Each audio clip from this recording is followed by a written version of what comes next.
Chapter 14. Yu Qianqiu chuckled. He tore off a piece of meat and chewed it in his mouth. Just as he swallowed, his face froze, as if he was choking.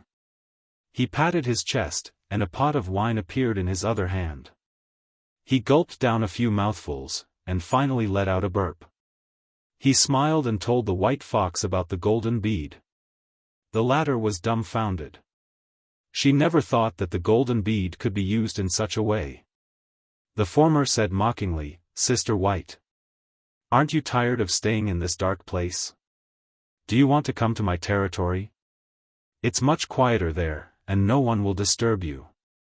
The white fox looked at Yu Qianqiu noncommittally, and said softly, "Brother Chou, didn't you say that you want to make a name for yourself in the cultivation world? I see that you haven't cultivated at all these days."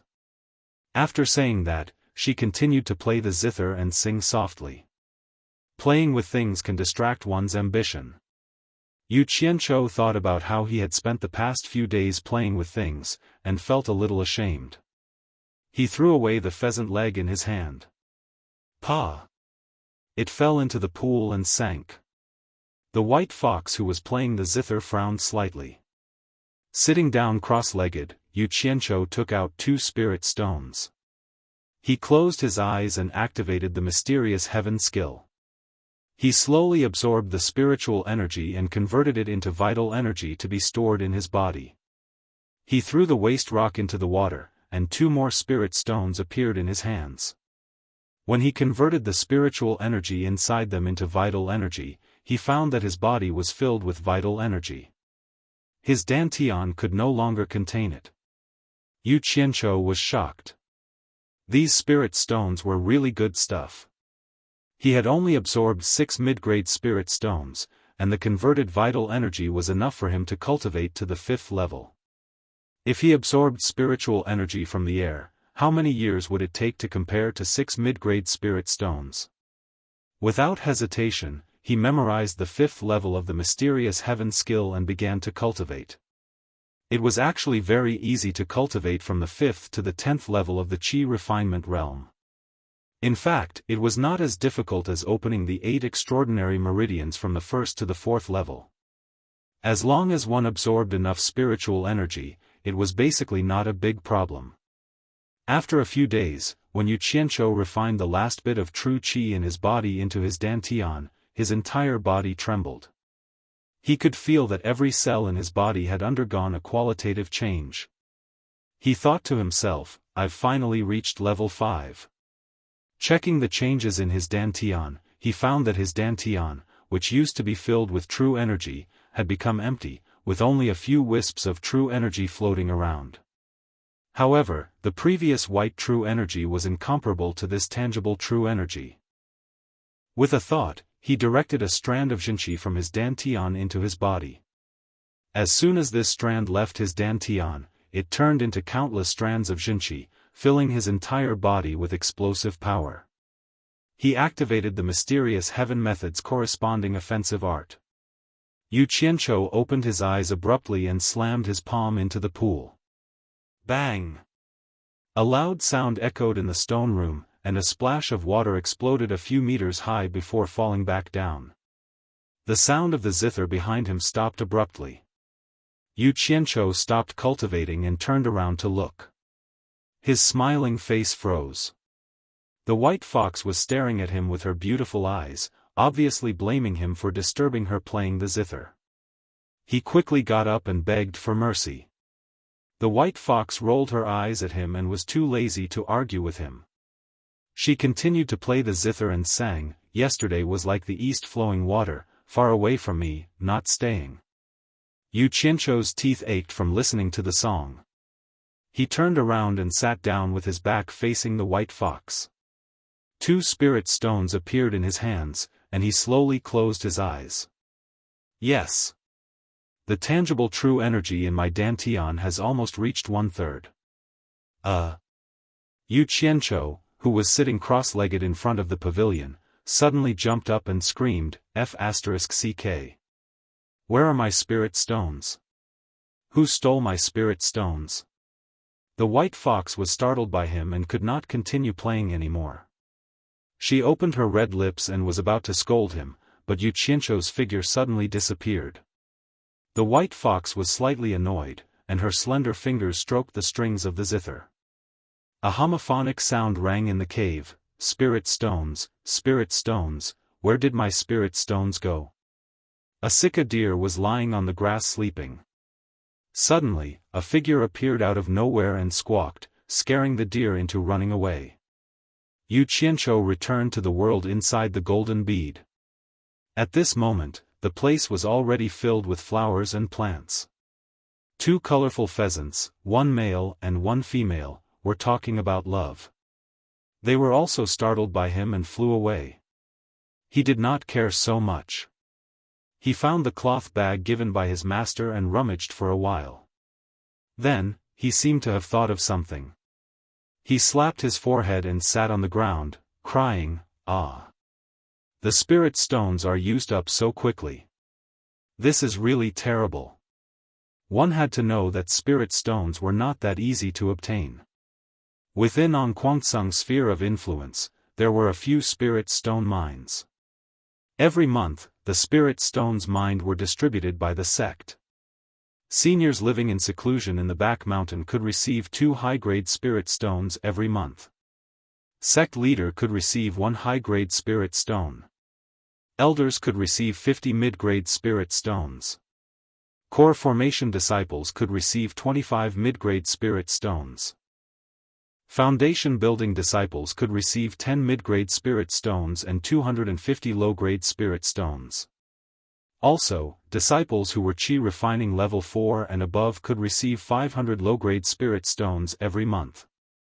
The amount of spirit stones mined by Onquangsung every month was not a small amount in the cultivation world. However, there were more than 1,000 people. It was impossible to let everyone have their fill. They could only strictly distribute the spirit stones according to their rank. Because this involved everyone's interests, even the sect leader did not dare to be biased. Otherwise, not only would he lose his position as the sect leader, he might even be beaten to death. Of course, only half of the spirit stones mined every month were distributed. The other half was the sect's public property. Naturally, this was to buy and sell some necessities. Or if a disciple of the sect made some contributions, it could also be used as a reward. Yu Qianzhou had already reached Qi refining level 4 and above. He could receive 500 low-grade spirit stones every month. This was to hide some things. He did not report it and did not go through the sect's assessment. If he did not report it, he would not receive his salary.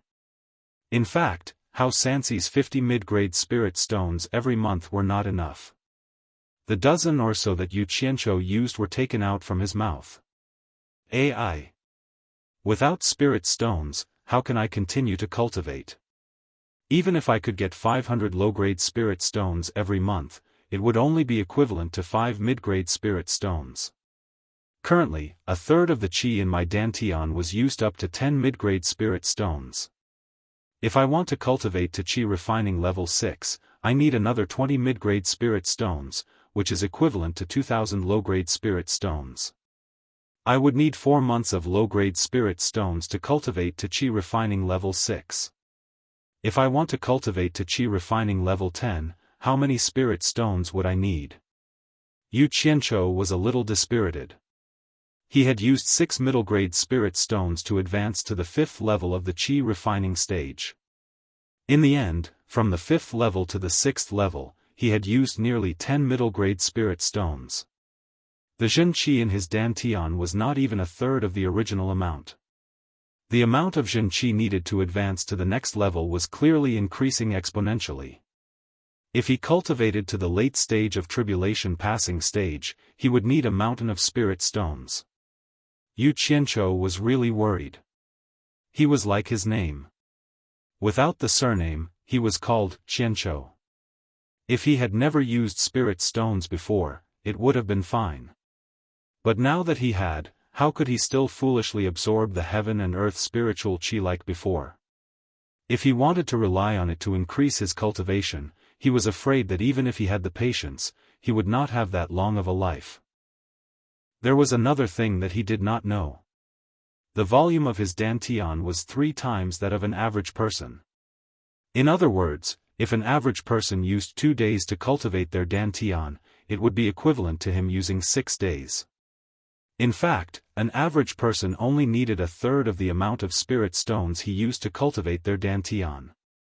Master Hao Sansi did not understand. The spirit stones he gave him were based on 1 month minus the time needed to cultivate his dantian by 4 levels. In other words, the stones that Hao Sansi gave him were prepared for his disciple to cultivate his dantian by 1 level. There is no other way. I can only wait for Master to come back and think of a way. Yu Qianqiu dejectedly stood up. In the distance, pheasants were cooing. From the sound, they were probably laying eggs. This was exactly what Yu Qianqiu wanted when he caught them. He deliberately caught a male and a female, hoping that they could lay more eggs and hatch more pheasants. That way, he could eat roasted pheasants any time. However, he was not in the mood to do so now. He lazily raised his head and looked at it. Then, he lowered his head again. What? He raised his head again and cried out in surprise. Looking around, his territory had doubled from its original base. Now, it probably had a radius of nearly 1 kilometer. Yu Qianqiu closed his eyes. Although it had grown bigger, it was still under his control. Yes. There were 9 eggs in the pheasant's nest. It did not take long for him to understand the reason. This golden pearl had already become one with him. If he did not guess wrong, when his cultivation increased by 1 level, the territory here would double from its original base. Seeing this happy thing, the worry of not having spirit stones lessened a lot. He wandered around his own territory and returned to the pavilion. With regards to his sudden appearance and disappearance, the white fox was already used to it. She raised her head and looked at him.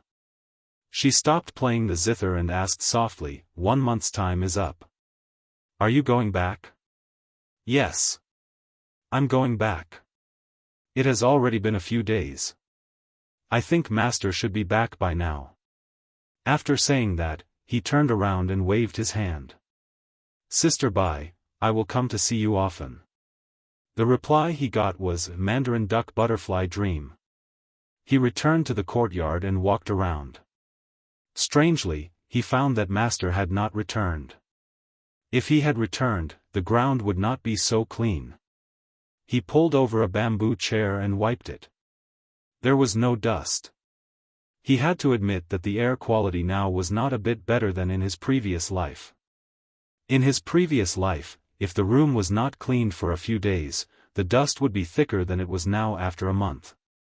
He turned around and lay down. Why are there so many people running in the direction of Green Light Hall? Yu Qianqiu, who was pretending to be asleep, woke up and sat up slightly. With his current cultivation, it was not a problem for him to hear a nearby jog. He paused, closed his eyes and lay down. Anyway, it's none of my business if something happens. Not long after he lay down, he suddenly heard someone outside the courtyard shouting, "Is Marshal Uncle Yu in?" After shouting twice, Yu Qianqiu responded. He felt strange that someone was looking for him.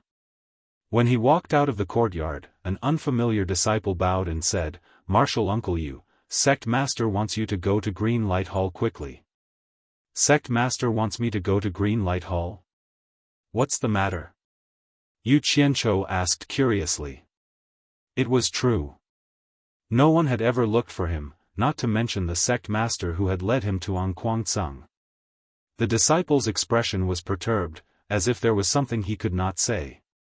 After a moment of silence, he finally stamped his feet and said respectfully, "Elder Hao led a team to the New Excellence Assembly. On the way back, he accidentally found a spiritual herb. However, because the Luo sect interfered, the two sides had a dispute.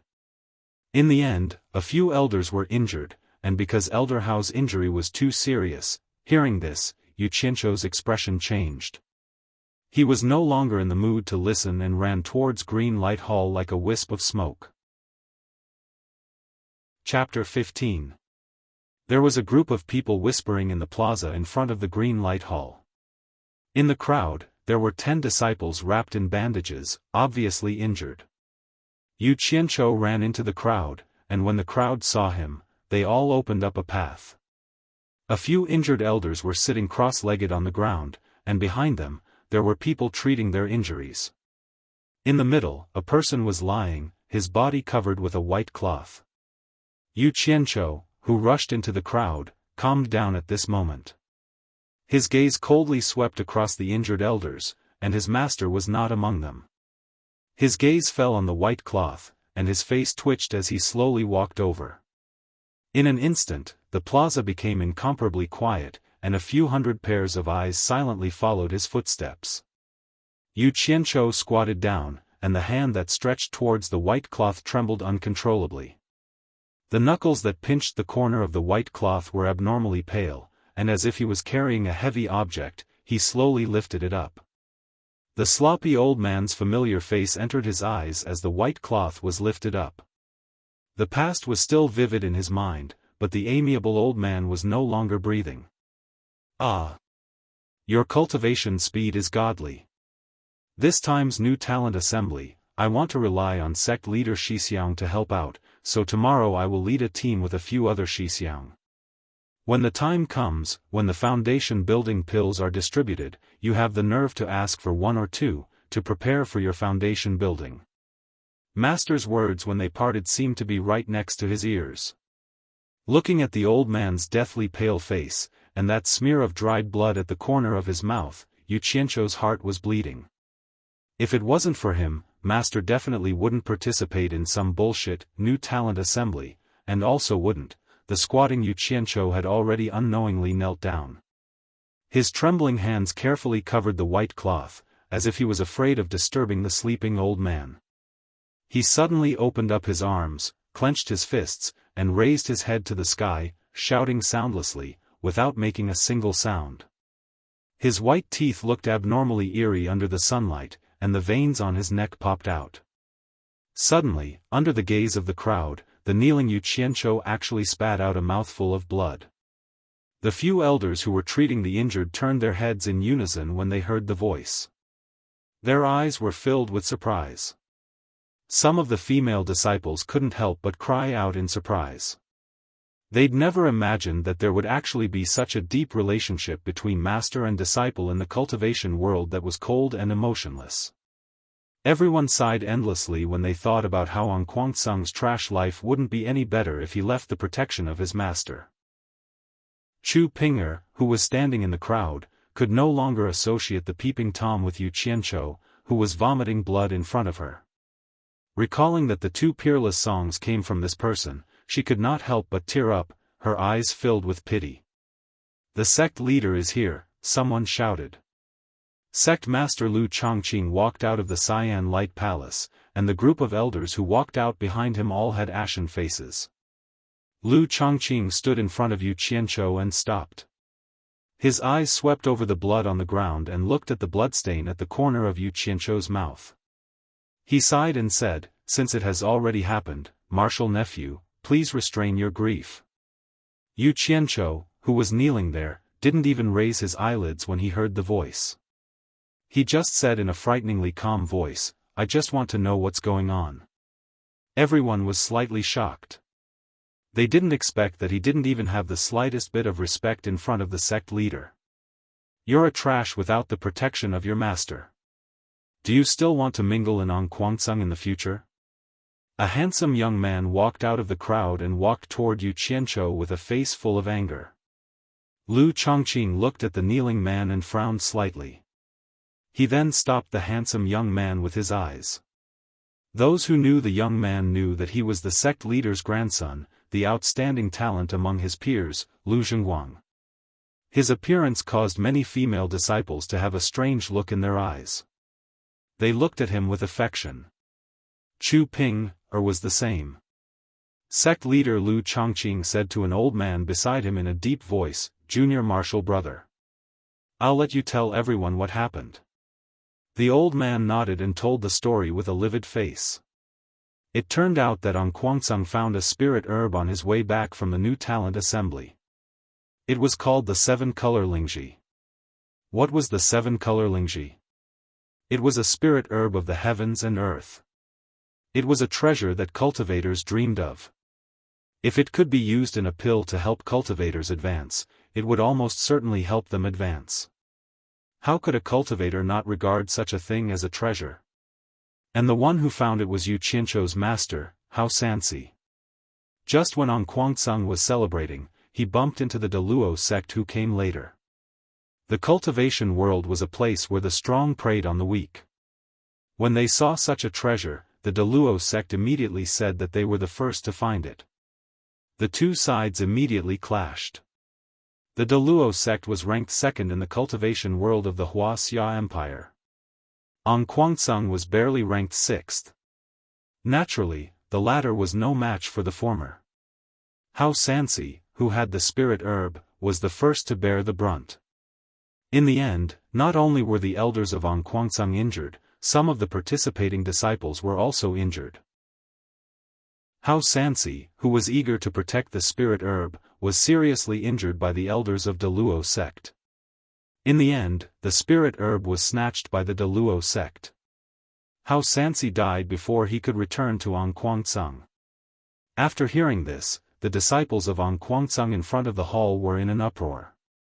They all condemned the Deluo sect.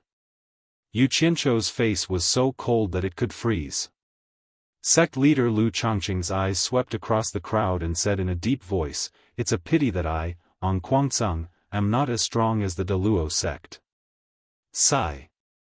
This matter has been reported to the seniors in seclusion at the back of the mountain. Their intention is to look at the bigger picture and ask us to endure the humiliation and not be impulsive. This matter will be handed over to the abbot of the Cultivation Alliance to uphold justice. The disciples who had been quiet were in an uproar again. Everyone knew that the Cultivation Alliance was just a puppet. They would only speak up for the stronger side. If they were to handle this matter, there would be no justice to speak of. The voices grew louder and louder. Lu Chongqing frowned and snorted. His cold eyes swept across the crowd, and the front of the hall suddenly became silent. Suddenly, a cold laugh rang out. Everyone looked over in shock. Hee hee. Deluo sect.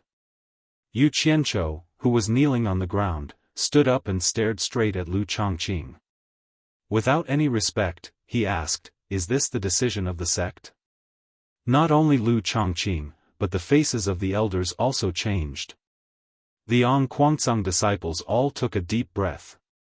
They thought to themselves that this trash had the guts to speak to the sect leader like this. He really didn't want to live anymore. Chu Pinger's face was also filled with worry. "How dare you? How dare you be disrespectful to the sect leader?" Lu Zhengguang, who was at the side, took a few steps forward and slashed at Yu Qianzhou with his palm. None of the sect leader Lu Chongqing and the elders in front of the hall tried to stop him. Humph. Yu Qianzhou snorted coldly. He raised his mysterious heaven skill to the extreme and met the attack with his palm. Everyone was shocked. This trash actually dared to fight with Lu Zhengguang. As for the famous Kuang-tsung Lu Zhengguang, Yu Qianzhou also knew him. However, he was not the kind of person who would not fight back when he was beaten. Moreover, his master was already dead. How could he care so much? Bang! The two palms collided with a loud sound. Both of them were pushed back at the same time. However, Yu Qianzhou was pushed back a few more steps. Silence. Absolute silence. Not only the Kuang-tsung disciples, the sect leader and the elders were all dumbfounded. Even Lu Zhengguang who attacked looked at his own palm in disbelief. This trash actually hid his strength so deeply.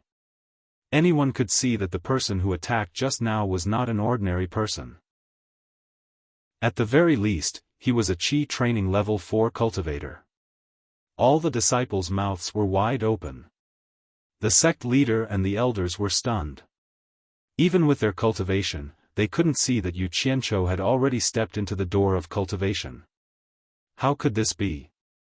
How could someone without the foundation of cultivation be able to step into the door of cultivation? This was an unchanging rule since ancient times. Today, it was actually broken. In an instant, some of the elders' faces became fiery. One must know that many of them had families in the secular world. Unfortunately, without the foundation of cultivation, they died of old age. In front of them was a chance to solve this mystery. That palm just now, Yu Qianchou actually had a bit of an advantage. His Qi training level 5 could almost match a Qi training level 6 cultivator. Moreover, he used his full strength. And Lu Zhengguang only wanted to casually teach him a lesson. He never thought of injuring him. After all, this was in front of everyone. Otherwise, with Yu Qianchou's Qi training level 5 cultivation, how could he push back Lu Zhengguang, who was in the middle stage of foundation establishment with one palm? This was the same logic as an adult who wasn't prepared to stand still. He could also be pushed back by a child.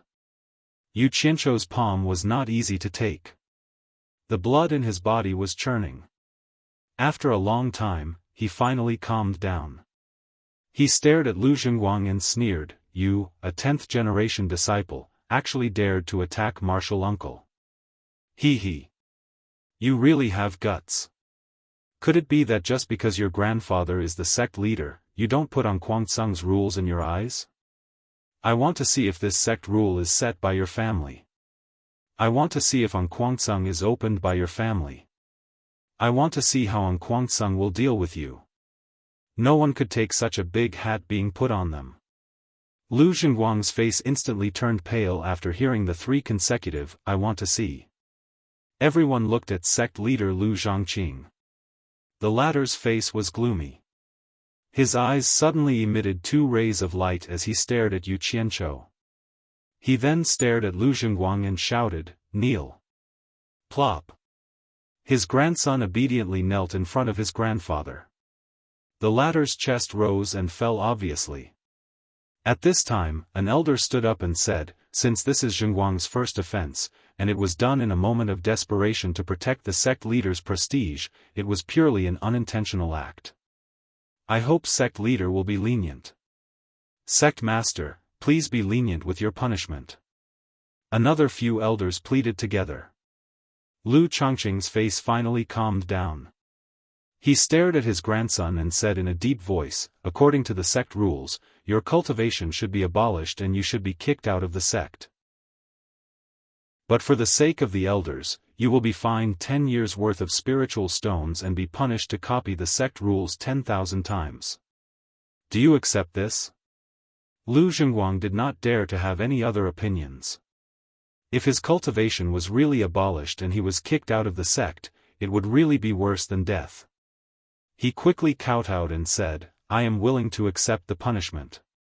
Sect leader Lu Chongqing nodded and said to Yu Qianchou meaningfully, "According to the sect rules, you should be punished for looking down on your elders. Martial nephew. Do you think it is fair for me to deal with it like this?" His words were clearly telling Yu Qianchou that he was also suspected of being disrespectful to the sect leader just now. He did not punish him, so he should stop holding on to his grandson. He. Yu Qianchou sneered noncommittally. He turned around and carried his master's body, then strode away. The crowd made a path. Lu Zhengguang looked at Yu Qianchou's back with resentment. The crowd secretly shook their heads and sighed in their hearts. Yu Qianchou had really offended the Lu family today. He would have a good time in the future. What they did not know was that Yu Qianchou had already planned to go all out. He was prepared to hide in the golden bead if he could not win. You can bite me. Chapter 16. The Forbidden Area, the Stone Cave, and the Stone Bridge. In the cave, there was no longer the incessant playing and singing day and night. The peerless white fox walked out of the zither platform, looked at the dead and alive in front of the pavilion, and faintly sighed. After learning about Yu Qianchou's master's experience, she thought about it and asked Yu Qianchou if he wanted her to go to the Daluo sect. The latter knew that with the white fox's strength, killing a few people would be as easy as chopping vegetables. In order to avenge him, the white fox was prepared to leave the forbidden area that had trapped her for more than 200 years. Yu Qianchou thanked her for this. However, he refused without hesitation. His words made the white fox's hair stand on end. A master for a day, a father for life. It was only right that the son would avenge his father. I want the Daluo sect to be buried with my master. The beautiful woman did not say anything else. Although she had killed hundreds of people in a rage, it was only because she was angry. There were probably thousands of cultivators in the entire Daluo sect. She couldn't bring herself to kill all of them, not even sparing a chicken or a dog. The Daluo sect had been in the cultivation world for thousands of years.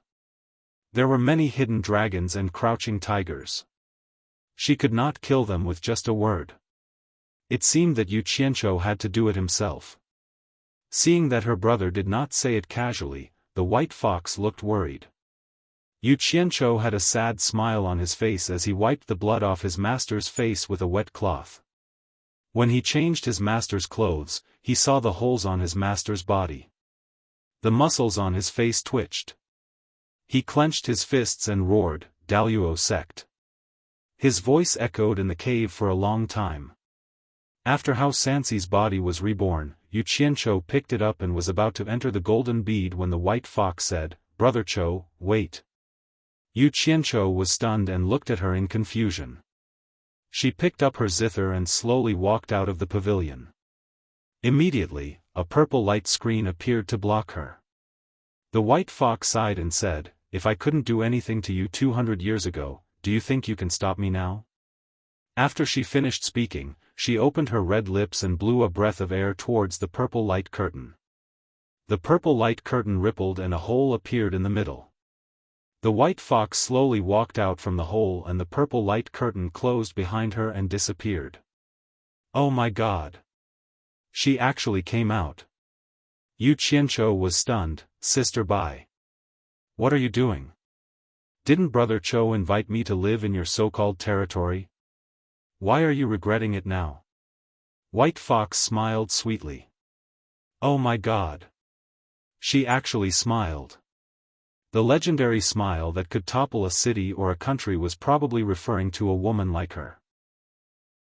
Yu Qianchou smiled bitterly. "Since Jijia is willing to come, little brother is more than happy to come. How can I go back on my words? Sister, hold my hand." After he finished speaking, he freed one hand. White Fox didn't mind that he had hugged a dead person and gently held it with her slender hand. Feeling the softness in his hand, Yu Qianchou's mind was slightly shaken, but he didn't have any dirty thoughts today. He immediately focused his mind on the golden bead. In an instant, the figure in front of the pavilion disappeared. In the green light hall, the sect leader was discussing matters with the elders. Suddenly, a small bell hanging at the side of the hall rang. Everyone turned their heads to look. Sect leader Lu Chongqing said curiously, "Did the white fox spirit from the forbidden area come out? Let's go and take a look." After he finished speaking, he flew out of the hall and the figures behind him followed. A group of people came to the grotto and saw that the pavilion was empty. They looked at each other in dismay. Sect leader Shi Xiang. "If I remember correctly, there is a purple light demon trapping formation here.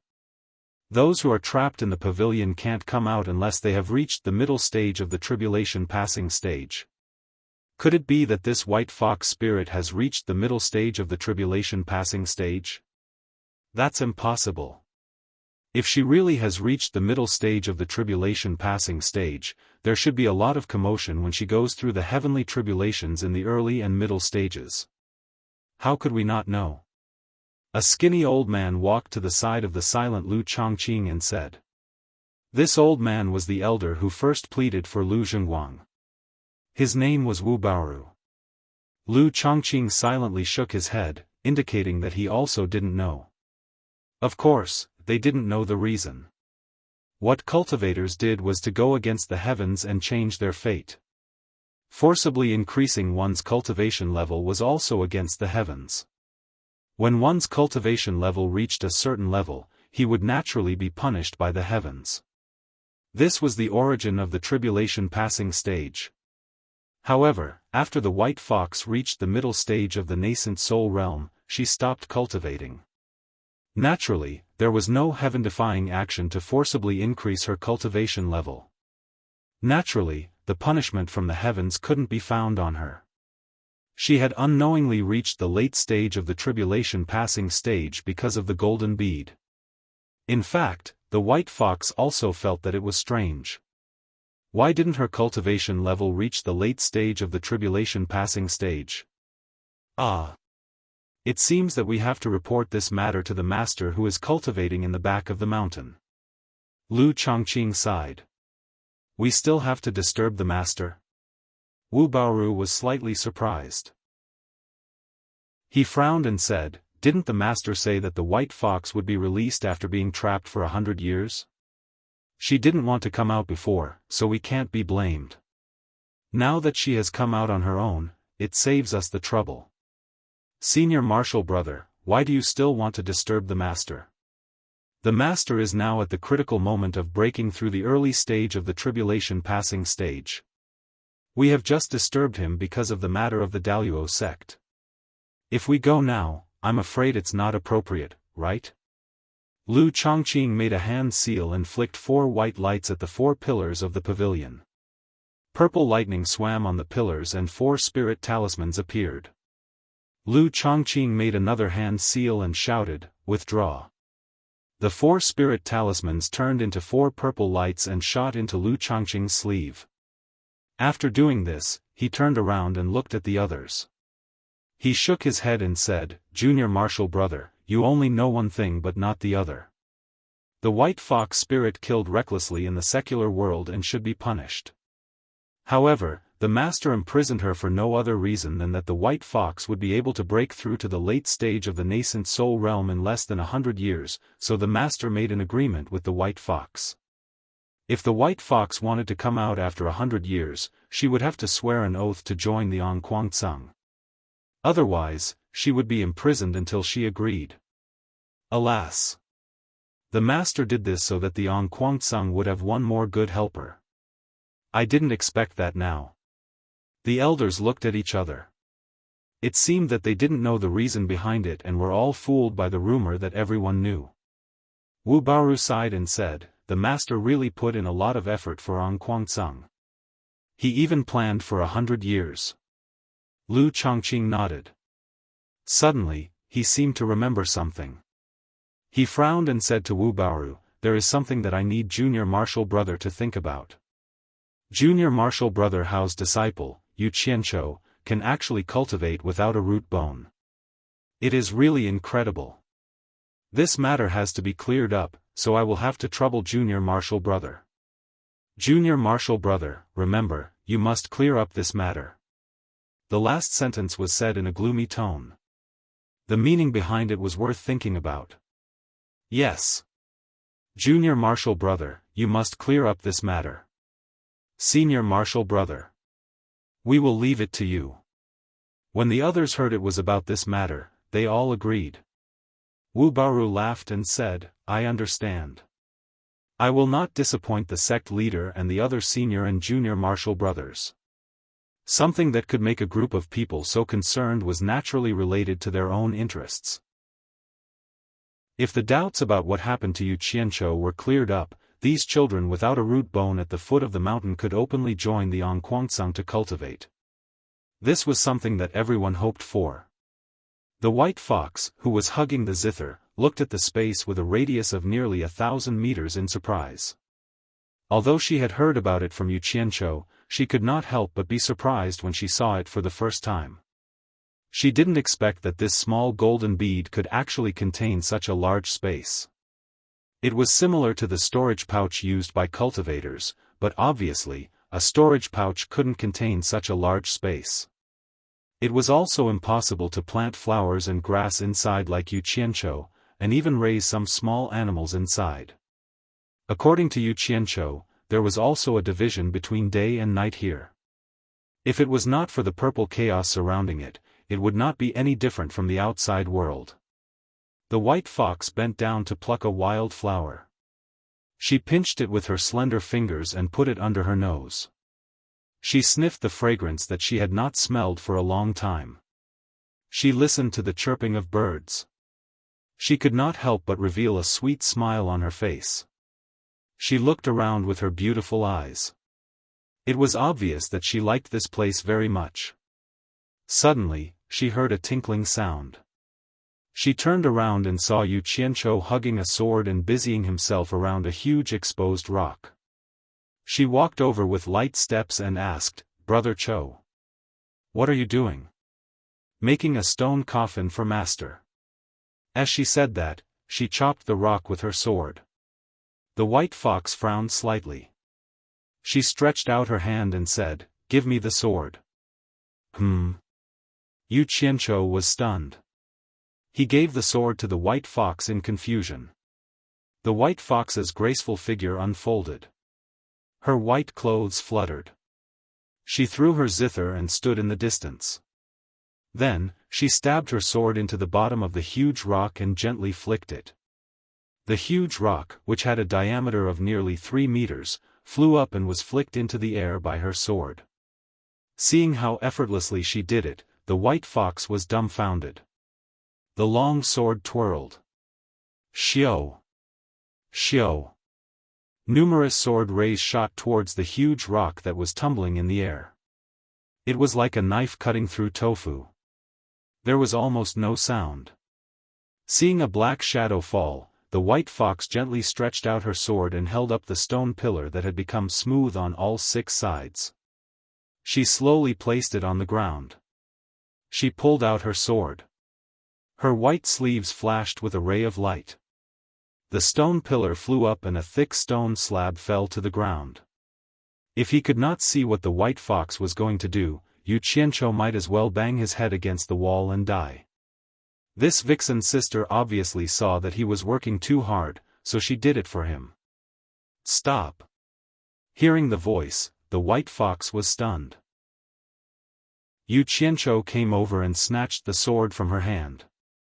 He shook his head and said, "Thank you, sister, for your kindness. As a disciple, it's better for me, master's stone coffin, to do it myself." He then climbed onto the stone pillar and started digging. The white fox frowned. She knew that he wanted to show his filial piety. However, with his cultivation level, he would not be able to dig if he was gentle. If he was too heavy, he was afraid that he would damage it. With his current speed, he did not know how long it would take for him to dig the stone pillar into a stone coffin. The white fox looked helpless. She reached into the sachet at her waist and took out a pair of black gloves. She said, "Catch." Yu Qianqiu swung his hand and grabbed it. He asked in confusion, "What are you doing?"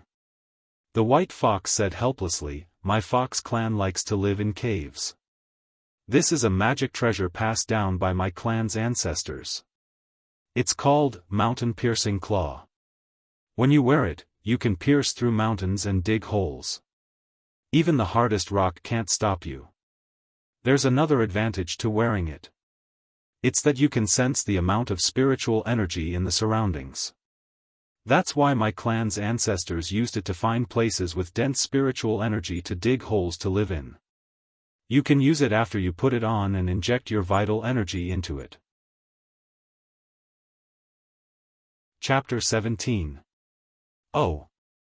Yu Qianqiu immediately threw the sword away and put on the mountain-piercing claw. His 10 fingers were covered with 10 black and shiny claws. He waved his hands a few times and it looked very powerful. However, he felt that it didn't fit well and was a little loose. Following the white fox's instructions, he infused his vital energy into the gloves.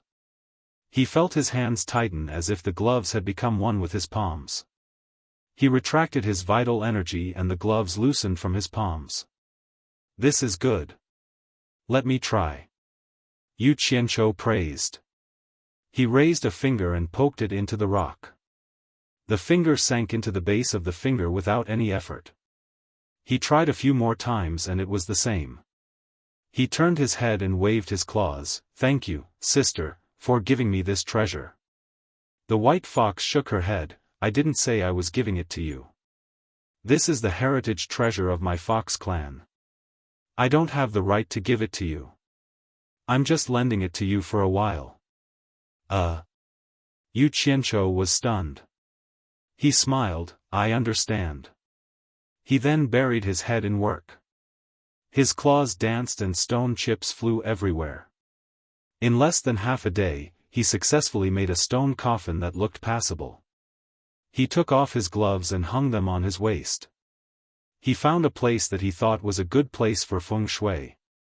He struck with his palms a few hundred times and finally made a deep hole. After that, the stone coffin that had been hollowed out and could be moved with his cultivation was placed into the pit. Then, he carefully placed his master's body inside. After covering it with the stone lid, the surrounding soil was used to make a bun. His master was naturally the filling of the bun. He looked left and right and circled around a few times. He kept feeling that something was missing. Finally, he slapped his forehead. It turned out to be a tombstone. He then put on his gloves and made another tombstone. On top of the tombstone, he wrote, "Grave of my master, Hao Sansi."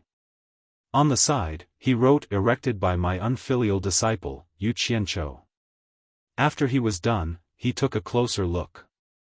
Other than the writing being a little ugly, there shouldn't be any other mistakes. When he carried the tombstone to the bun, he was dumbfounded. He walked around the grave a few times and was so anxious that his forehead was sweating. It turned out that because he wanted to make his master's grave perfect, the whole grave mound was a bit too round. Now he had forgotten which direction his master's head and feet were buried in. He couldn't just randomly pick a direction to insert the tombstone into. "Damn you!" Yu Qianqiu cursed and placed the tombstone on the ground. He wiped the sweat off his forehead and prepared to dig up the grave again to see how his master buried it. The white fox, who had been watching him from the side, saw him carrying a tombstone and walking around the grave. It did not know what he was trying to do. Was this a custom of some place? Her beautiful eyes widened as she looked at him curiously. It wasn't until this guy was about to dig up the grave that white fox reacted. It turned out that her silly brother had actually forgotten how master was buried. Now he wanted to dig up the buried master to see what was going on. He did not know whether to laugh or cry. He could afford to lose that person, but the people watching from the side felt that they couldn't. The white fox looked down and saw a stone under her feet. With a kick, the stone landed on the side of the grave mound and stabilized.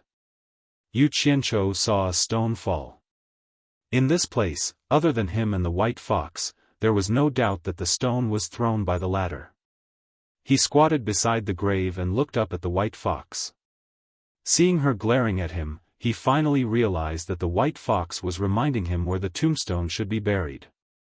So he pointed at the location of the stone and shouted to her, "You mean to bury it here?"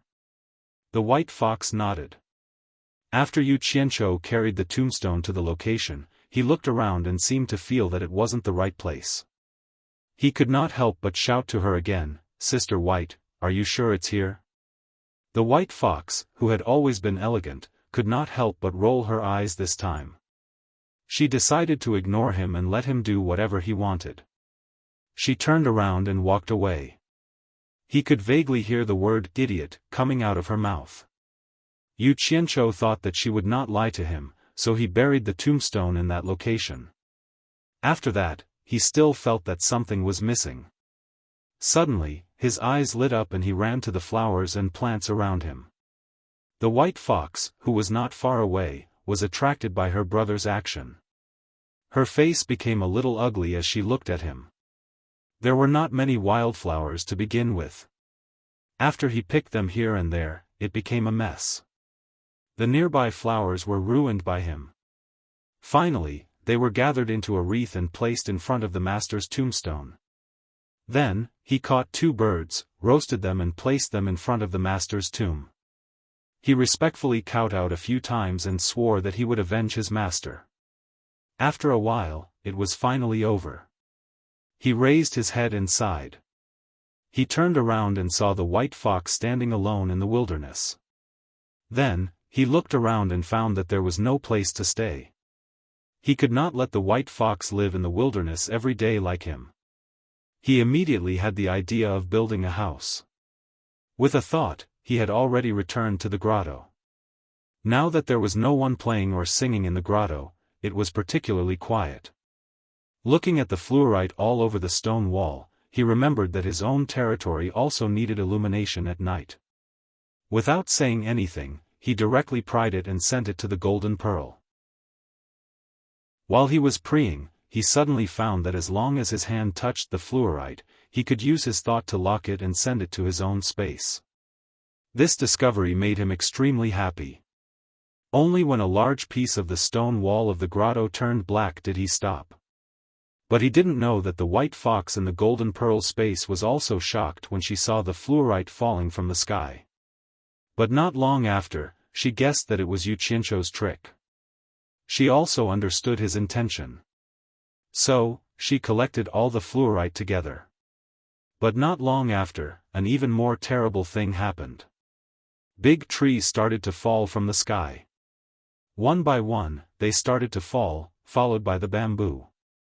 The white fox flew to the side and looked at the sky dumbfoundedly. Outside, Yu Qianzhou wanted to get a few bigger trees for his own territory.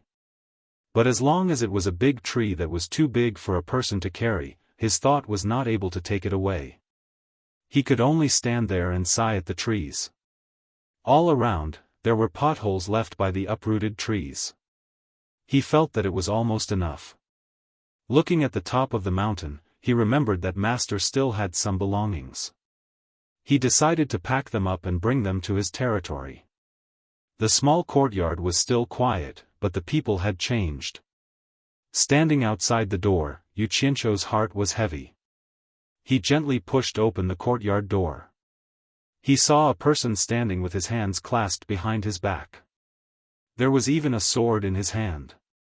That person turned around and looked at Yu Qianzhou. He smiled and said, "Shiji, you made me wait." It was Wu Baoru. Yu Qianzhou had stayed on the mountain for more than a year. Naturally, he knew this person. This person could be considered as his master Shixiang. From that day when he took the initiative to plead for Lu Zhengwang, he could tell that he was also on the sect leader's side. Although he was unhappy, he still bowed solemnly and said, "Wu Shibua." Wu Baoru nodded. Seeing that he didn't look well, he thought that it was because of Master's death. He sighed and said, "Ai. How shitty, no one would have thought that such a thing would happen. The deceased is gone. Shiji, please restrain your grief. Where's Shidi's body? Restrain your mother. Old bastard. Lean and skinny, a sharp mouth and monkey cheeks. One look and you can tell that he's not a good person." Yu Qianzhou cursed in his heart. He said, "I've already buried Master in the back of the mountain." "Oh right. Did Shibua come here for something?" "Yes." Wu Baoru nodded. He stared at him and said, "Yesterday, I saw Shiji and Zhengwang exchange palms. It really surprised the entire Anquangtsung. I didn't think that Shiji had already reached the 5th level of Qi training. I've received orders from the sect leader to grant you Anquangtsung's sword. From today onwards, you are Anquangtsung's registered disciple. From this month onwards, you can receive 500 low-grade spirit stones." After he finished speaking, he threw the sword in his hand over. Yu Qianzhou caught the sword. He glanced at Wu Baoru and didn't say anything. He thought to himself, "There's such a good thing. Hey! I don't believe in meat pies falling from the sky." Wu Baoru paced around the courtyard with his hands behind his back. He said in a low voice, "You've seen what happened to your master. It's not that the sect doesn't want to avenge your master. It's just that the sect's strength can't compare to the Deluo sect. Why can't we compare to the Deluo sect? It's because for thousands of years, the disciples with good root bones have all been taken by the big sections. In the long run, the strong become stronger and the weak become weaker. But now, the time to change the sect's fate has come. At this point, he stopped and stared at Yu Qianzhou with his triangular eyes. Ha! I'm afraid that what I'm going to say next is the main topic. Yu Qianzhou sneered in his heart. Sure enough, Shiji is a disciple without the slightest root bone. Logically speaking, he shouldn't be able to cultivate. But now, his cultivation has reached the 5th level of qi training. This is really a piece of news that makes An Kuang-tsung excited. That's why the sect master specifically asked me to find Shiji to clarify the reason. As long as our An Kuang-tsung masters this secret, we won't have to worry about disciples without a good root bone anymore. In a few hundred years, our An Kuang-tsung will also become the #1 sect in the world. At that time, Shiji will be our An Kuang-tsung's #1 hero. The more Wu Baoru spoke, the more excited he became. Then, he started dancing with joy, as if An Kuang-tsung's glory was tomorrow. Yu Qianzhou was overjoyed when he saw the old man's performance. He thought to himself, this old fart is really good material for multi-level marketing. He really thinks I'm an idiot when it comes to bewitching people. Don't you just want to know why I can cultivate? I won't tell you. After speaking passionately for half a day, Wu Baoru finally stopped. He looked at Yu Qianzhou with an excited gaze and said, Shiji understands how important this matter is to the sect. Quickly tell Uncle Master the secret behind it. I'll go back and report to the sect master. After that, I'll definitely reward you handsomely. Yu Qianzhou scratched his head and asked in a daze, what secret? After speaking for so long, this brat didn't understand. Did I say too much and it's too complicated? Wu Baoru took a deep breath and said, this is the secret of your cultivation. Yu Qianzhou asked doubtfully, is there a secret to my cultivation? There really isn't a secret? Wu Baoru clenched his teeth. Is there? Yu Qianzhou had a very silly and naive look on his face. Am I asking you, or are you asking me? Wu Baoru finally couldn't help but roar out. Ah! I remember, there is a secret. Yu Qianzhou came to a realization. Wu Baoru's eyes lit up. He said happily, what secret is it? Quickly tell Martial Uncle. The former shook his head and said, no, I can't say. Master has instructed me not to tell outsiders. The latter suddenly had the urge to grab Yu Qianzhou and beat him up. He thought to himself, junior brother how really knew about this secret long ago. He has no family and no mouth, and even in death, he wants to bring this secret to his grave. He's really ruthless. The thought of this piqued his interest even more. He took a deep breath and said calmly with a smile, outsiders are people other than An Kuang-tsung. I'm your master's senior brother, so I'm not an outsider. If you tell me, your master won't blame you. Chapter 18. Looking at Wu Baoru's persuasive look, Yu Qianzhou thought to himself, I'll play with you slowly. He asked, really? Yes. The former nodded heavily. The latter hesitated for a while, then said, all right then. I'll tell you, but you mustn't tell anyone. Yes. After nodding, Wu Baoru could not help but sigh that how Sansi had taken in an idiot as a disciple. Then swear a deadly oath that you won't tell anyone. Yu Qianzhou still looked worried. Wu Baoru took another deep breath. He thought to himself, I'll bear with it, I'll deal with you later. He slowly raised his hand and said, I swear that I won't tell anyone about the secret that Martial Nephew told me today. If I break this oath, I'll die a horrible death. You can tell me now, right? Yu Qianzhou nodded happily. He looked around, as if he was afraid that someone would eavesdrop, then he lowered his voice and said, Martial Uncle, come closer, don't let anyone else hear. Wu Baoru's eyes lit up, and he obediently brought his ear over. Yu Qianzhou said, I do have a secret when I'm cultivating. Master always gives me his spirit stone to absorb spiritual energy. Master doesn't allow me to tell anyone. Wu Baoru waited for a while. Seeing that there was no more sound, he turned to look at him and asked, anything else? Yu Qianzhou shook his head and said, nothing else. What? Nothing else? Wu Baoru let out a strange cry. What secret was this? It was normal for a master to give his favorite disciple a spirit stone to use, and the purpose was nothing more than for the disciple's cultivation to increase quickly. He suddenly felt like he was fooled. He grabbed Yu Qianzhou's shirt and said gloomily, are you going to tell me or not? Humph. Yu Qianzhou snorted coldly. The silly look on his face instantly disappeared. He squinted his eyes and said indifferently, what? You want to fight now that you can't trick him? Ha! Wu Baoru was startled for a moment before he started laughing maniacally in anger. He had treated the other party as an idiot, but he had always been treated as an idiot by the other party. He had lost so much face. He said fiercely, what a small character. You actually dare to trick me. I think you must be tired of living. He suddenly released his aura. How could the current Yu Qianzhou withstand a nascent soul cultivator's aura? He was immediately suffocated by the aura, and the killing intent was clear. Yu Qianzhou said coldly, if you dare to touch a single hair of mine, I guarantee that you will never know this secret. If you don't believe me, you can try. You think I don't dare? Wu Baoru slowly raised a palm. I'll wait and see. Yu Qianzhou raised his eyebrows and smiled, but there is something I have to remind you. If I die, I don't know if Kuang-tsung and the others will suspect that you took the secret for yourself.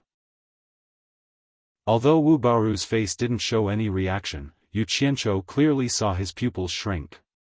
The former laughed and said, I will give you one last chance. If you don't tell me, I will kill you immediately. Thank you. You don't have to give me another chance. Kill me now. Yu Qianzhou smiled and looked at the other party. Although he said that, his mind was already locked on the golden pearl in his dantian. As soon as he confirmed that the other party was going to make a move, he would leave immediately. The muscles on Wu Baoru's face twitched. He rolled his triangular eyes and suddenly pushed Yu Qianzhou away. He smiled evilly and said, I almost fell into your trap. You're trying to provoke me. The latter pulled his clothes that were wrinkled. He shook his head and sighed, old B*****. You're obviously afraid that killing me will arouse the suspicion of the other old guys, but you still want to find a way out. If you knew this would happen, why would you show your fangs and claws? Old dog, look at what you've done to my clothes. He didn't leave any face with his words. Since he had already fallen out with him, there was no need to hide it. He. Sharp-tongued little B*****, I won't gossip with you. I will destroy your dantian now and torture you for the rest of your life until you tell me. Wu Baoru was so angry that he was trembling. He had been in Kuang-tsung for so many years, and no one had ever scolded him like this before. Judging from his expression, it didn't seem like he was joking. He was really going to make a move. Yo! I have the golden pearl, so I'm not afraid. Today seems to be the day to talk about insights. I'll play you to death, old dog. Yu Qianzhou thought like this, but he sighed and said, stop, I'm afraid of you. If you want me to tell you, I'll go to Green Light Hall and tell the sect master personally. If you don't agree, I'll explode my dantian. Wu Baoru was stunned. He thought to himself, I'll kill you immediately after you tell me. Then, he readily agreed. As for what he was planning, Yu Qianzhou could even guess it with his butt. Yu Qianzhou swaggered in front, and Wu Baoru, who followed behind, had a cold smile on his face. The two of them walked towards Kuang-tsung Hall, one in front and one behind. Passing through the wall, they could see many disciples sitting in the middle of the square, listening to lectures. Below the hall sat a few elders who were giving lectures. A knowing smile appeared on Yu Qianzhou's face. When they were about to reach the middle of the crowd, Yu Qianzhou suddenly ran for his life. Wu Baoru was slightly stunned. He thought to himself, where can you run from here? Help! Someone wants to steal my spirit stones. Old dog wants to steal my spirit stones. Old bastard wants to murder me for money. Save me, sect leader! Yu Qianzhou shouted with all his might. The entire square could hear his voice and it was incomparably miserable. In an instant, countless eyes in the square turned to look at him. Wu Baoru did not expect this guy to do this in public. He almost fainted from anger. He shouted, "Stop!"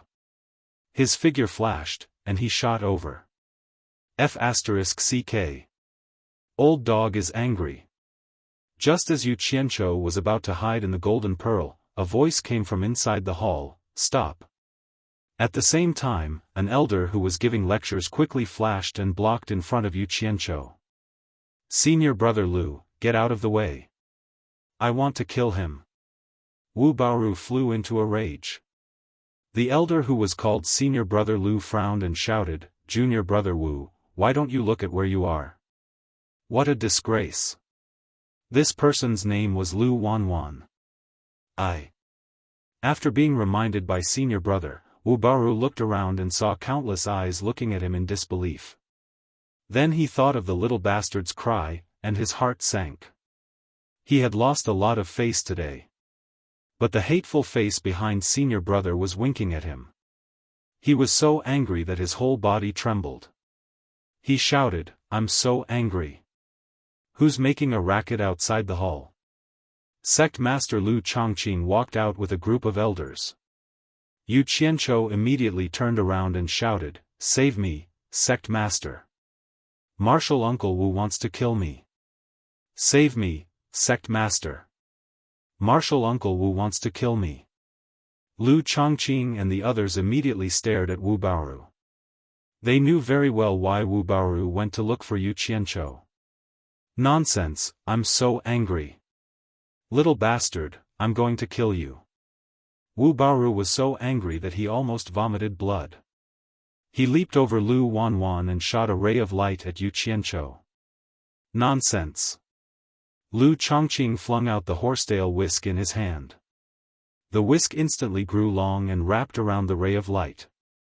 A long sword was wrapped in it. Two elders flew out from his side and pulled Wu Baoru back. The latter stared at Yu Qianzhou with bloodshot eyes and screamed. He looked like he wanted to tear Yu Qianzhou into pieces. Lu Chongqing glanced at Wu Baoru and stared at Yu Qianzhou and asked, "What's going on?" "Save me, Sect Master." Yu Qianzhou seemed to be very frightened. He knelt down and cried loudly, "Today, Martial Uncle Wu found me and forced me to tell a secret. He also took away the 100 mid-grade spirit stones that Master left for me. Originally, I was going to swallow my anger and let it go. But for some reason, Martial Uncle Wu refused to let me go. I think Martial Uncle Wu wants to kill me. I really feel wronged. I didn't expect that right after my master died, Martial Uncle Wu would, sob. Sect Master, please help me." The entire square immediately boiled over. Although the cultivation world was fickle in relationships, it was rare for a martial uncle to immediately snatch away his junior brother's disciples' belongings as soon as his junior brother died. Looking at Yu Qianzhou's pitiful appearance, no one would think that he would dare to frame martial uncle. Although no one dared to talk loudly, whispers were unavoidable. Everyone looked at Wu Baoru as if they were looking at a monster. There were also disciples from Wu Baoru's faction who lowered their heads in shame. Many female disciples heard about Yu Qianzhou's pitiful experience and saw how pitiful he was. Most of them had tears in their eyes. Among them, Chu Ping bit her lower lip. She didn't expect that the talent who composed two peerless songs would be abused like this. "Little bastard.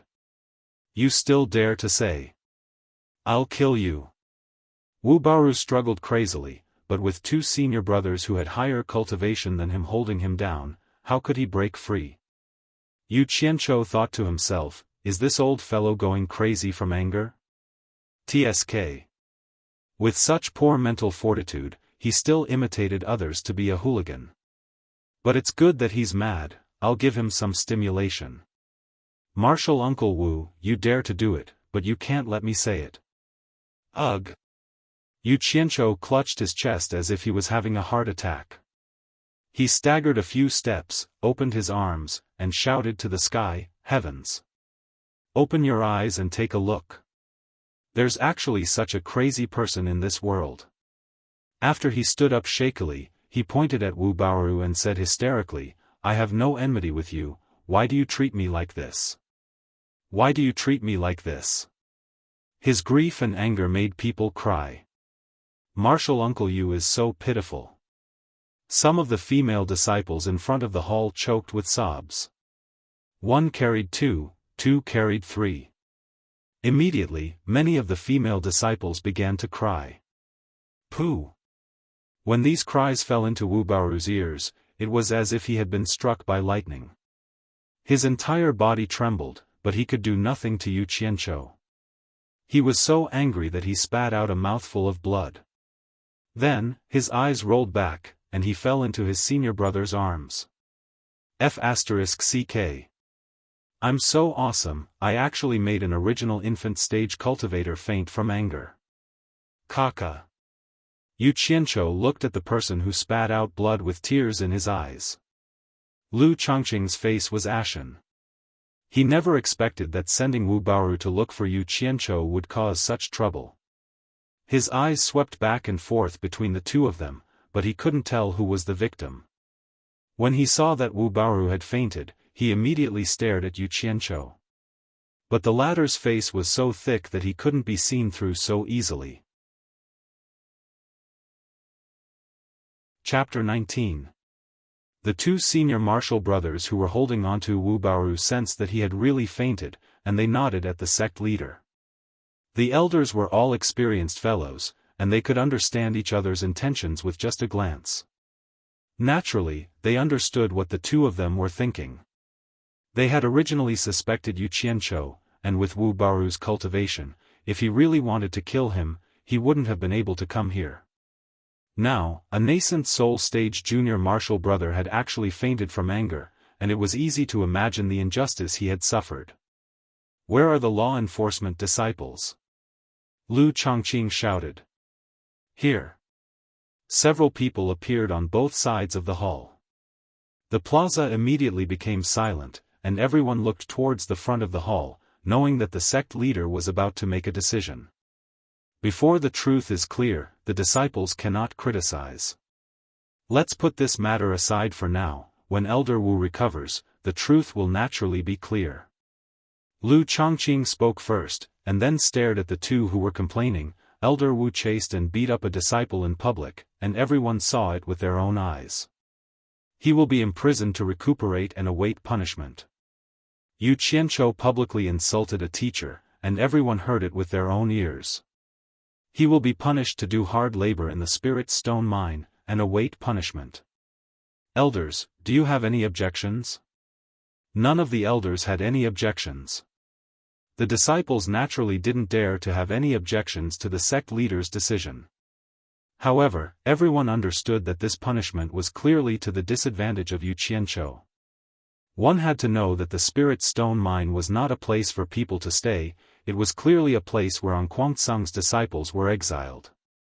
The disciples who worked there were either those with poor aptitudes or those who had committed crimes. Every day, they had a quota to mine spirit stones, and if they couldn't complete the task, they would be severely punished. Until now, not many people had returned alive from that place. In everyone's eyes, Yu Qianzhou was obviously the victim, but he received the heaviest punishment, which inevitably made people think of the time when he offended the sect leader and his grandson. This was clearly revenge.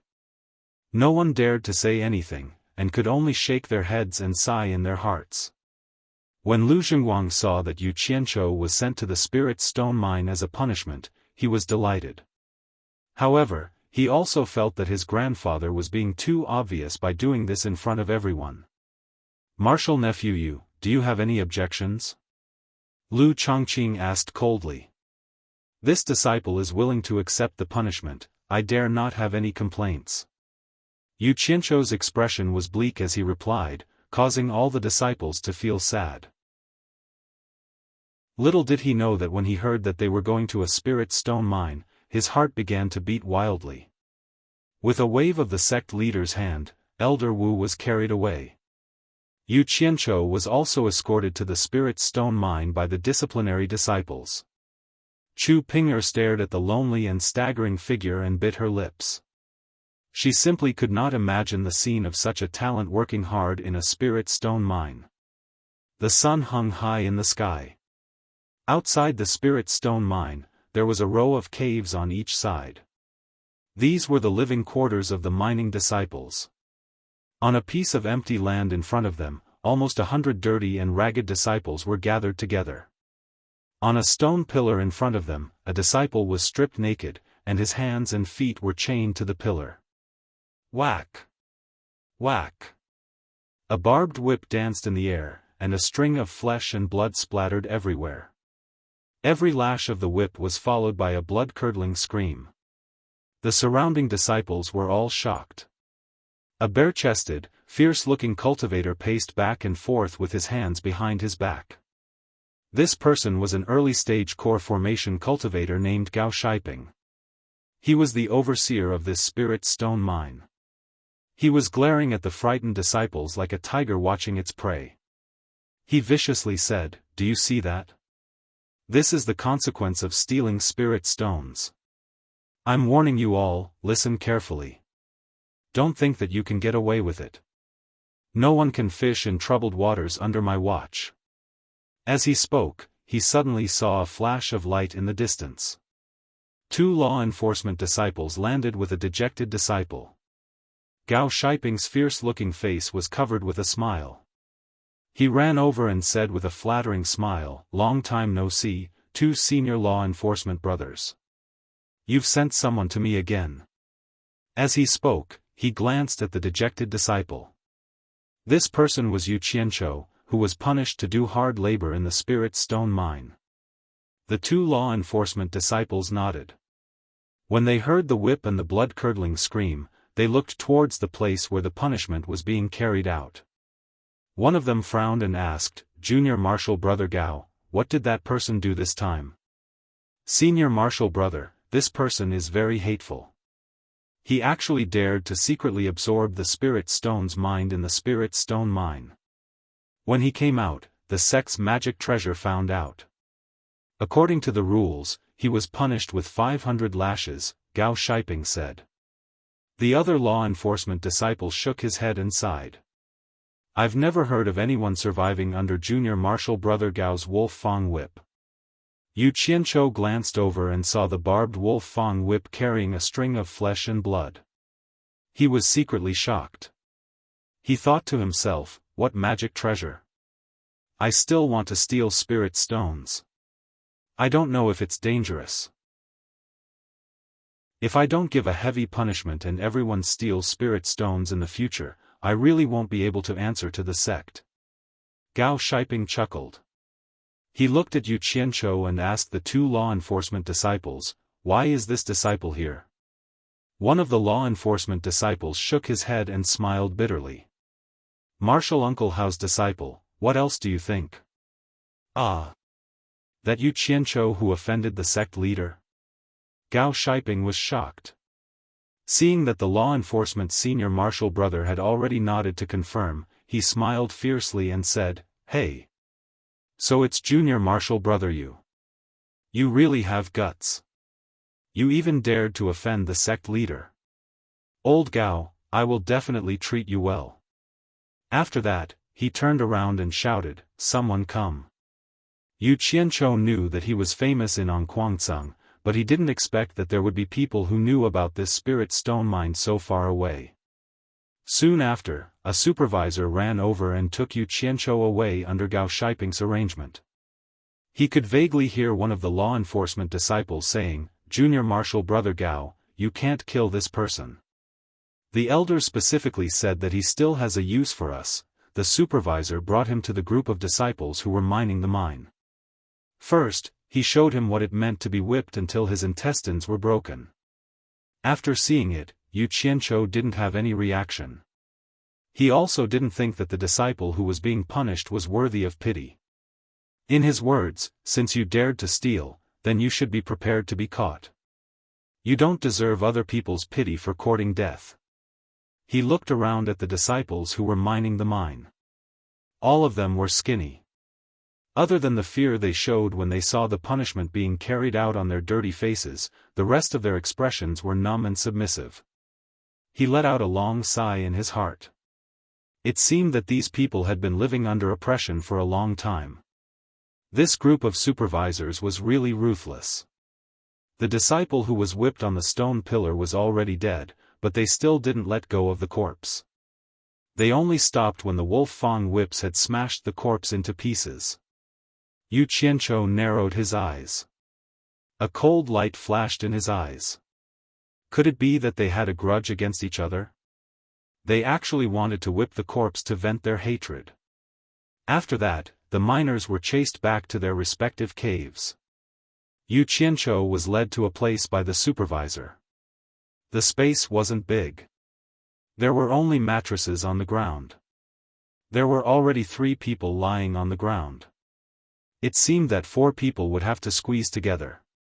The supervisor said coldly, "You will stay here. Shi Xiaotian, tell him what to do next." The last sentence was said to a young man lying on the ground. When the young man called Shi Xiaotian heard the supervisor's words, he hurriedly got up and responded.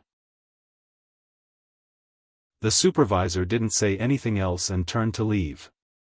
Shi Xiaotian's face was very dirty, but one could vaguely tell that he was a handsome young man. Of course, Yu Qianzhou had also stayed in the cultivation world for a long time. He knew that one couldn't judge someone's age by their appearance.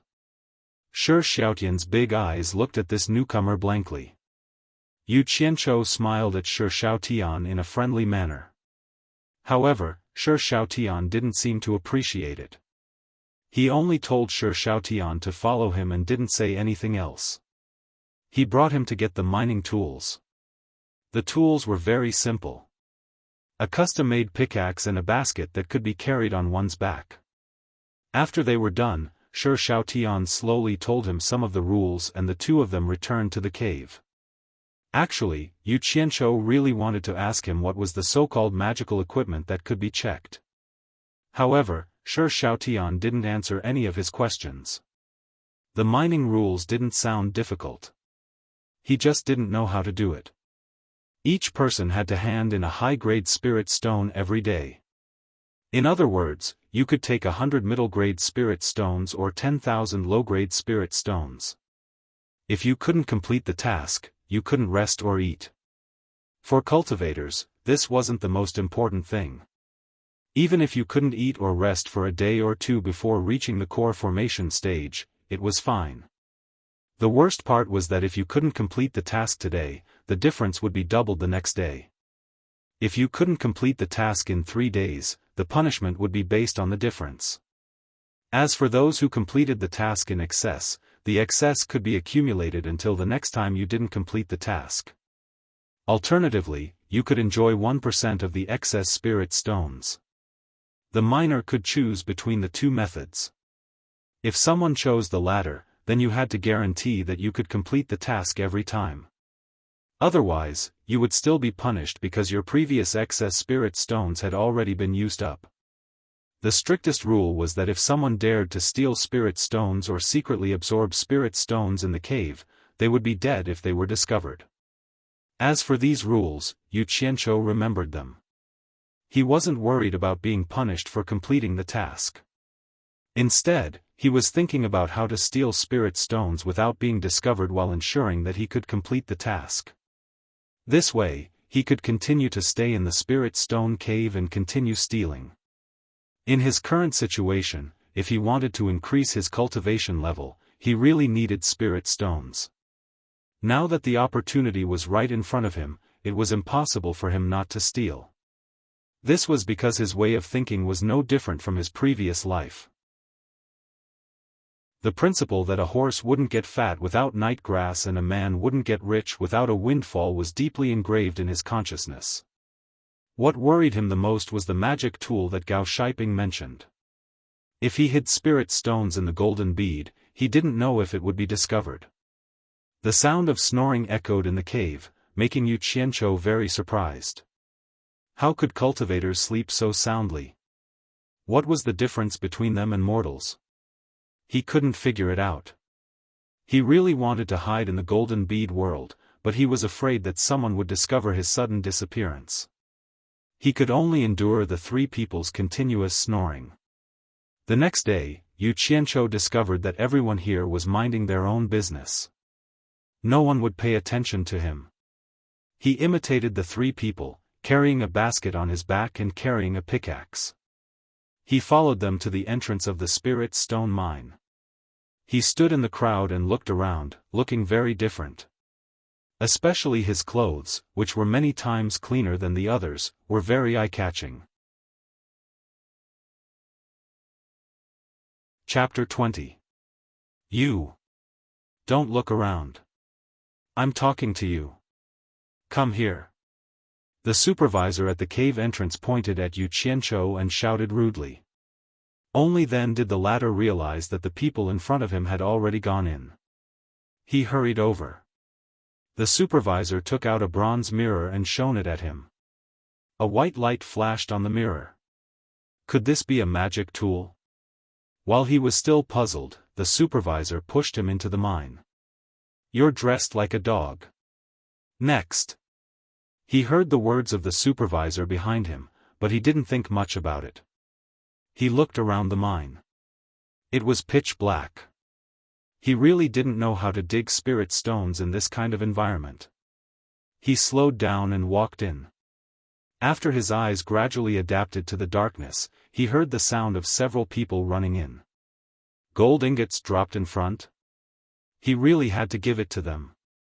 They could even run in this kind of environment. While he was shaking his head, he suddenly noticed that there were sporadic lights on the walls around the mine. What was this? As he moved forward, there were more and more sporadic lights. They covered the four walls, even under his feet. It made him feel like he was walking on a starry avenue. When he got closer, he discovered that they were actually fluorites. They were obviously not installed by humans. They were naturally formed. This also explained why he could dig for spirit stones in the cave even without any light. He stood at a few forks in the tunnel and was choosing which one to enter. Suddenly, another miner rushed into each of the forks in a hurry. Although he didn't know why, there must be a reason why everyone was so anxious. Thinking of this, he didn't hesitate anymore. He randomly picked a hole and quickly walked in. The mine was deep and low. The deeper he went, the more crossroads he found, like a spider web. This place was like a maze. He was really worried that if he went in too much, he wouldn't be able to get out. Frowning, he shook his head and scolded himself for being stupid. Since the terrain was downward, when he wanted to go out, he just had to go to a higher place. He could already faintly hear the sound of people digging in many of the holes. He didn't know where to dig, so he picked a hole with a louder sound and went in. Ding ding ding. Hearing the sound, he turned a corner. There were several low-grade spirit stones on the ground, including a middle-grade one. A miner was waving his pick and digging with all his might. Ha! Not bad, not bad. I've already gained something. Yu Qianqiu smiled enthusiastically. As he spoke, he put down the basket on his back. He held the pickaxe and looked around, looking for a place to start. The tinkling sound suddenly stopped. He turned around and saw that the miner was looking at him warily. He nodded and smiled again. Obviously, the miner did not welcome him. His smile was a little awkward. "Get out. I discovered this vein first," the miner said bluntly. Yu Qianzhou was a little angry. "Damn it. We're all miners, so why are you chasing me out?" However, he couldn't see through the other person's cultivation level. It was obvious that the other person's cultivation level was higher than his. A little impatience will spoil great plans. Even though he was unhappy, for the sake of his great cause of stealing spirit stones, he decided to swallow his anger. He rolled his eyes, picked up the basket, and walked out with a sullen face.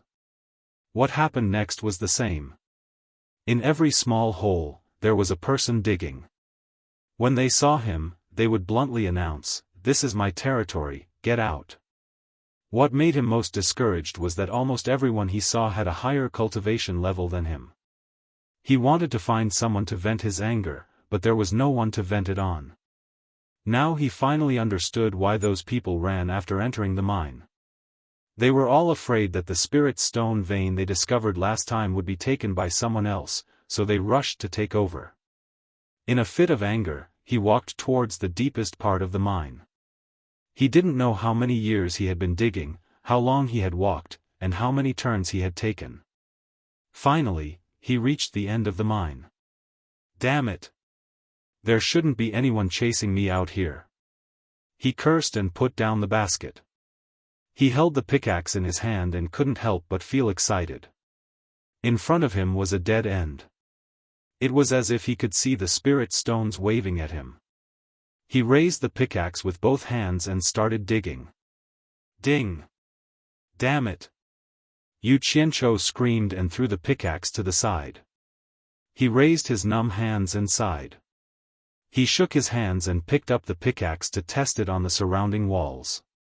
Ding, ding, ding. Everywhere was as hard as stone. No wonder the sound of digging sounded like blacksmithing. He was too impatient. He tried again and didn't know whether to laugh or cry. How was this digging? This was clearly digging a hole in a stone mountain. In the past, he really didn't know that spirit stones grew in such a place. The amount of spirit stones used by so many people in Ongquangsang depended on these people to dig them out bit by bit.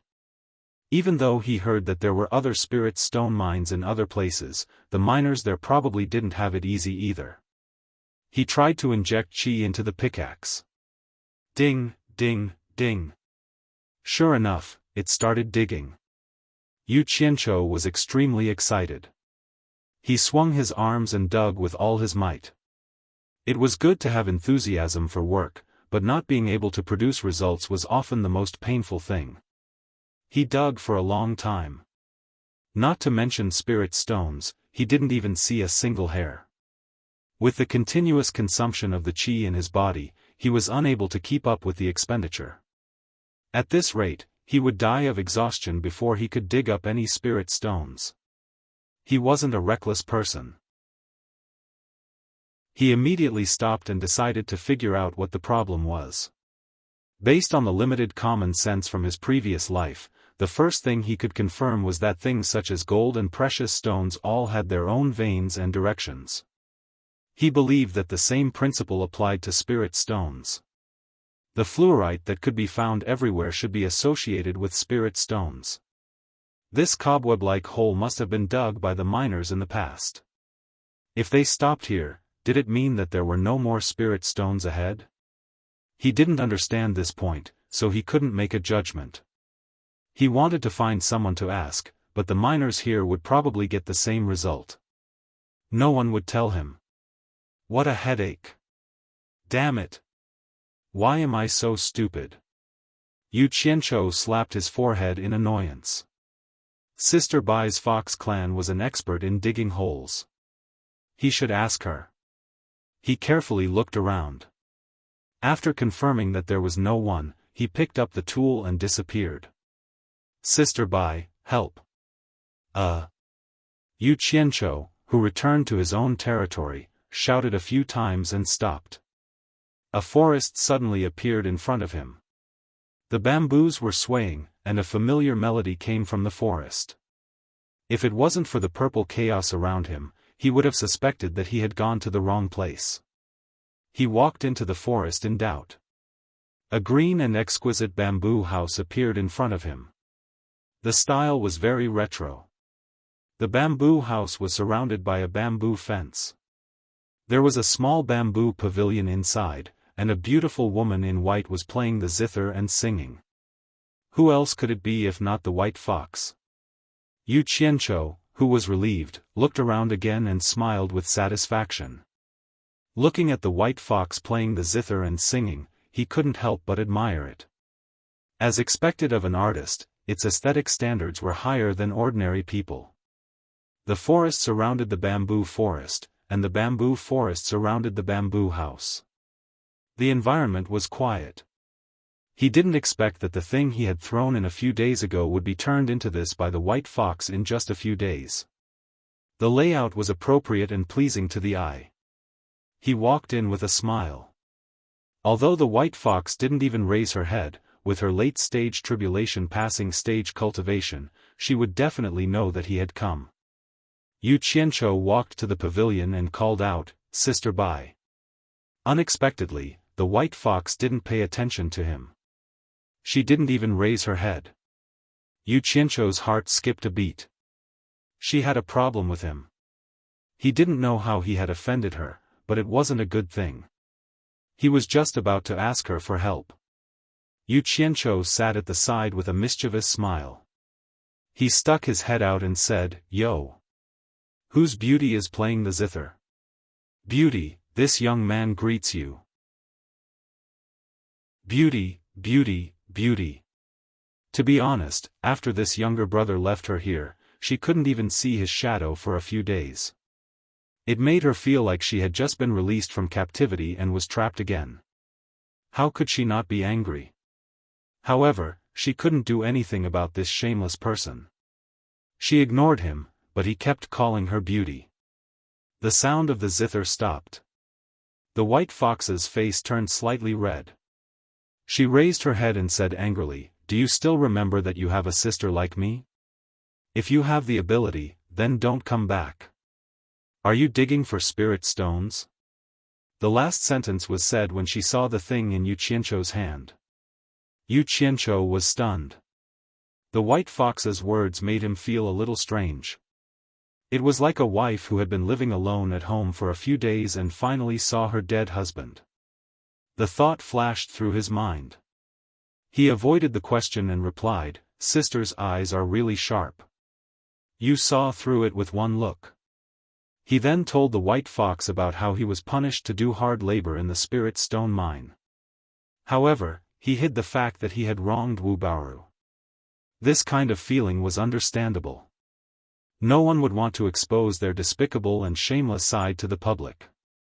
He told the white fox that because he had offended sect leader on Guangcang, and now that his master was dead, he was immediately attacked by the sect leader for revenge.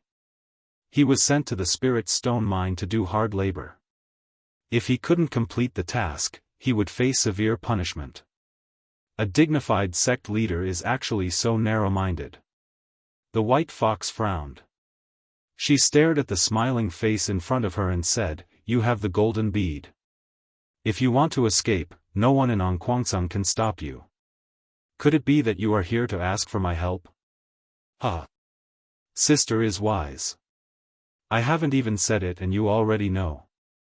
Yu Qianqiu laughed. The white fox was slightly annoyed. She took out the mountain-piercing claw from her waist and threw it to him. Yu Qianqiu hugged the item and smiled from ear to ear. He stood up and was about to leave. He suddenly remembered something and asked, "At the entrance of the mine, I saw Guangcang's disciple holding a bronze mirror and shining it on my body. Sister, do you know what it's used for?" "It's just a very ordinary magic tool. It doesn't have much use. If someone secretly absorbs spiritual energy or hides spirit stones on their body, it's very easy to find out. All the big sects in the cultivation world use it in their spirit stone mines." "Why do you ask?" the white fox asked curiously. "It's nothing. Sister, if I put spirit stones in the golden bead, will the magic tool be able to find them? Yu Qianqiu asked again. The white fox lightly shook her head and said, "It can't even find spirit stones in storage bags. I think it's even harder to find the space inside the golden bead." Oh. Yu Qianqiu heaved a sigh of relief.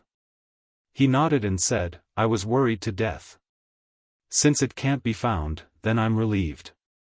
Sister, I'll leave first." "Ah. You." The white fox was stunned. This bastard is probably asking this to steal spirit stones. If that's the case, wouldn't I be helping the evildoer? When she came back to her senses, she wanted to stop him and ask him questions, but he was already gone. Chapter 21. Yu Qianqiu appeared in the mine and listened carefully. The surroundings were very quiet. He put down the pickaxe and put on the mountain-piercing claws. After infusing his true qi, the gloves immediately became one with his palms. The 10 sharp claws were dark and shiny, and he clawed at the wall. Swoosh! Stone chips flew. Didn't they say that the gloves could feel spiritual energy? Then let's try it. He pressed his claws on the wall. As soon as he calmed down, he felt that the gloves seemed to have an impulse to pull him to the left. Yu Qianqiu's heart was beating fast. He really felt spiritual energy. His hands moved according to the feeling from the gloves. It was not until they moved 3 to 4 meters from their original position that they stopped. Although the distance it had moved wasn't far, it was still far from the direction he had intended to dig in. Right in front of him, he could clearly feel the spirit stones that he wanted to dig up. Yu Qianqiu was very glad. If not for the gloves, no matter how fast he dug, it would be useless. "Baby, I'm coming!" Yu Qianqiu shouted excitedly in his heart. His 10 claws moved, and he rushed at the stone wall in front of him. Swoosh swoosh. There was no sound of clanking. It was like a sharp knife cutting through paper. The stone wall could not withstand a single blow and was destroyed in an instant. Not long after, a hole a few meters deep was dug. The feeling in front was also getting stronger and stronger, encouraging Yu Qianqiu to move forward bravely. When he clawed down and saw a crystal white part of the stone wall, he could not help but cheer. Then he covered his mouth and laughed secretly. Finally, he dug out a spiritual stone. Suddenly, he remembered that his basket and pickaxe were still in the tunnel outside. He immediately went out and looked around to see that no one was around. He picked up the things and went back into the tunnel. After digging out the spiritual stone, he held it in his hand and looked at it carefully. This was the first time he found that the spiritual stone was so beautiful. It was crystal clear and cute no matter how he looked at it. Unfortunately, it was only a low-grade spiritual stone. He shook his head and threw the spiritual stone into the basket. Then, he patted his head again. Not knowing what he thought, he picked up the pickaxe and the basket with the low-grade spiritual stone and threw them into his space. If he continued to work hard, perhaps the superior spirit stones were just ahead. Now that he had an income, he was even more excited. He followed the feeling of mountain-piercing claw without stopping. Not long after, the occasional appearance of 1 or 2 spirit stones on the stone wall gradually increased to several spirit stones appearing at the same time. All of them were eagerly put into his own space by his fingers. Although they were all low-grade, he did not reject any of them and did not waste any of the fruits of his labor. Holy shit! Great harvest, 1, 2, 3, 9, another 10 low-grade spirit stones. The 10 low-grade spirit stones that appeared at the same time disappeared one by one as he counted with his fingers. After digging nearly 100 pieces of low-grade spirit stones, a thick white crystal appeared in front of his eyes. It was exactly the same as the middle-grade spirit stone that his master had given him. Needless to say, the first mid-tier spirit stone was in his hands. As he continued to dig, Yu Qianqiu became more and more excited. The density of the spirit stones was getting higher and higher.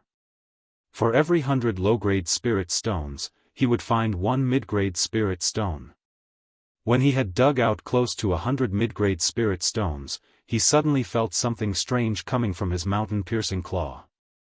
Could it be that high-grade spirit stones were about to appear? Slightly stunned, he immediately dug in that direction without any regard for his life. Of course, the correct judgment would not disappoint him. When a light golden spirit stone appeared on the stone wall, Yu Qianqiu carefully dug it out. He took off the mountain-piercing claw and held it in his hand to carefully examine it. There was no doubt about it. This was a high-grade spirit stone. It was the first time he had seen a high-grade spirit stone. He had heard from his master that it was light golden in color. The light golden spirit stone was as beautiful as amber.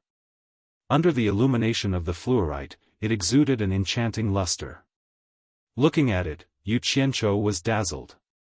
Feeling the rich spiritual energy in the spirit stone in his hand, he really wanted to inhale it into his body, but he still controlled that impulse. Not for anything else, but for the increasing number of high-grade spirit stones. He swallowed his saliva and said, "You want me to hand over such a good thing? Humph. Even if you beat me to death, I won't do it." The amber-like crystal disappeared in his hand. The white fox and the golden bead confirmed her guess. Sure enough, not long after Yu Qianqiu disappeared, spirit stones began to fall from the sky. They fell precisely in the courtyard and piled up into a small pile. She just shook her head. Those things were not tempting to her. For a person whose cultivation had reached the late stage of passing calamity, she had already reached the peak of the cultivation world. Spirit stones had no effect on her. Yu Qianqiu also discovered the rule of digging spirit stones. Every time he dug in a direction, the first spirit stone he dug would be a low-grade spirit stone. Every 100 low-grade spirit stones would be surrounded by a middle-grade spirit stone, and in nearly 100 such groups, there would only be one high-grade spirit stone. After knowing this rule, he was no longer interested in those low-grade spirit stones. It was a waste of time and not worth it. He directly dug out a high-grade spirit stone, which was equivalent to tens of thousands of low-grade spirit stones. Only when he was casually digging did he put the middle-grade and low-grade spirit stones into the space. Counting the time, almost a day had passed. Excluding the half of the day that was wasted, he estimated that he had dug out nearly 100 high-grade spirit stones, hundreds of middle-grade spirit stones, and thousands of low-grade spirit stones. His mood changed from excitement to disapproval. This was the psychological change from a poor person to a rich person. He probably didn't know that his income in the half of the day was equivalent to the output of this spirit stone mine in a day. This was naturally due to the contribution of the Fox clan's treasure, the mountain-piercing claw. For 3 consecutive days, he almost non-stop digging. He didn't hand in spirit stones every day like other people. The spirit stones in his hand were enough for him to hand in spirit stones for 3 days at a time. However, at the end of the second day, he felt a little hungry. After all, he hadn't reached the bearing essence stage yet. He went to the golden bead and roasted a pheasant to eat. Seeing the pile of spirit stones that almost filled half of the courtyard, he smiled very happily and sighed that his hard work was not in vain. However, the white fox warned him that if he dared to throw another spirit stone into the courtyard, she would take back the mountain-piercing claw. This threat was quite effective. After that, he threw all the spirit stones into the forest outside the courtyard. The deadline of 3 days was up. Yu Qianqiu came out carrying a basket full of spirit stones. At the entrance of the cave, there were more than 10 supervisors counting the spirit stones for the miners. He, who was at the back of the line, had to wait for a while before it was his turn. Just as he walked over, he heard someone say, "Let me see." He looked up and saw the fierce-looking Gao Shiping smiling at him. "Junior Marshal Brother Yu, I've been waiting for you to come out. I wonder how you finished the task," Gao Shiping said with a fake smile. This guy's attitude wasn't too friendly. Yu Qianqiu put the basket on the big table at the entrance of the cave and said with a smile, "It's my first time, so I'm not used to it. Fortunately, I managed to finish the task." A pile of spirit stones fell on the table, shining brightly. A trace of greed flashed in Gao Shiping's eyes, but it was quickly hidden. All of this fell into Yu Qianqiu's eyes. The corner of his mouth slightly curled up, revealing a trace of a smile. The former waved his hand, and two supervisors came over to count the spirit stones. "Senior Marshal Brother Gao. There's something I'd like to ask." Yu Qianqiu gestured for him to speak first. Gao Shiping frowned. He thought to himself, "I gave you some face, but you really opened a dye shop. I called you Junior Marshal Brother out of politeness, but you really dared to call me brother. Why don't you find out what kind of place this is?" Thinking of the two senior marshal brothers' instructions, he could not offend them too much. Perhaps one day, when they returned to Angquangsang and gained power, he might have to beg them for help. He walked to the side with a sullen face and said coldly, "Junior Marshal Brother Yu, what's the matter? This is my first time here, so I'm afraid that I might have done something wrong. If I've offended you in any way, please forgive me." Yu Qianqiu raised his hand and bowed to Gao Shiping. A faint gold color flashed in his hand. He looked around and saw that no one was paying attention to him. When he lowered his hand, the faint gold color slid into the latter's clothes. Gao Shiping saw the alluring faint gold color the moment Yu Qianqiu raised his hand. He naturally knew what it was, but before he could react, it had already slipped into his clothes. Gao Shiping's body trembled, and his hand subconsciously pressed on the thing in his abdomen.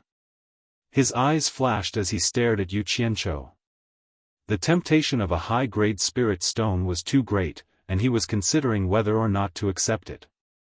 As a core formation stage cultivator, he could only receive 25 middle-grade spirit stones every month. A high-grade spirit stone could last him for 4 months. Although he was the supervisor of the spirit stone mine, he had never dared to take a spirit stone from here. If someone found out, the consequences would be unthinkable, especially since there were 3 nascent soul stage elders guarding this place.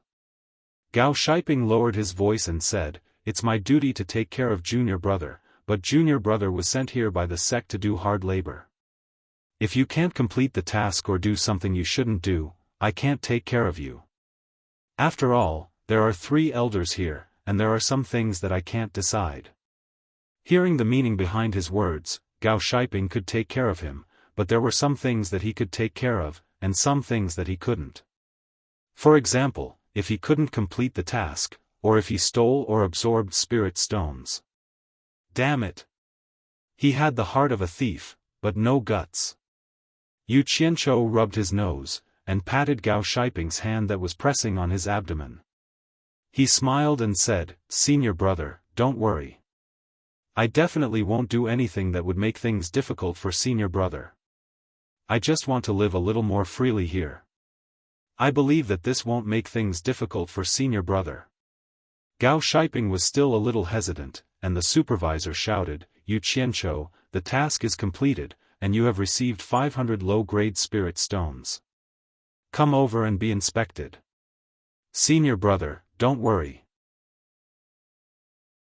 Yu Qianqiu said softly, and walked over.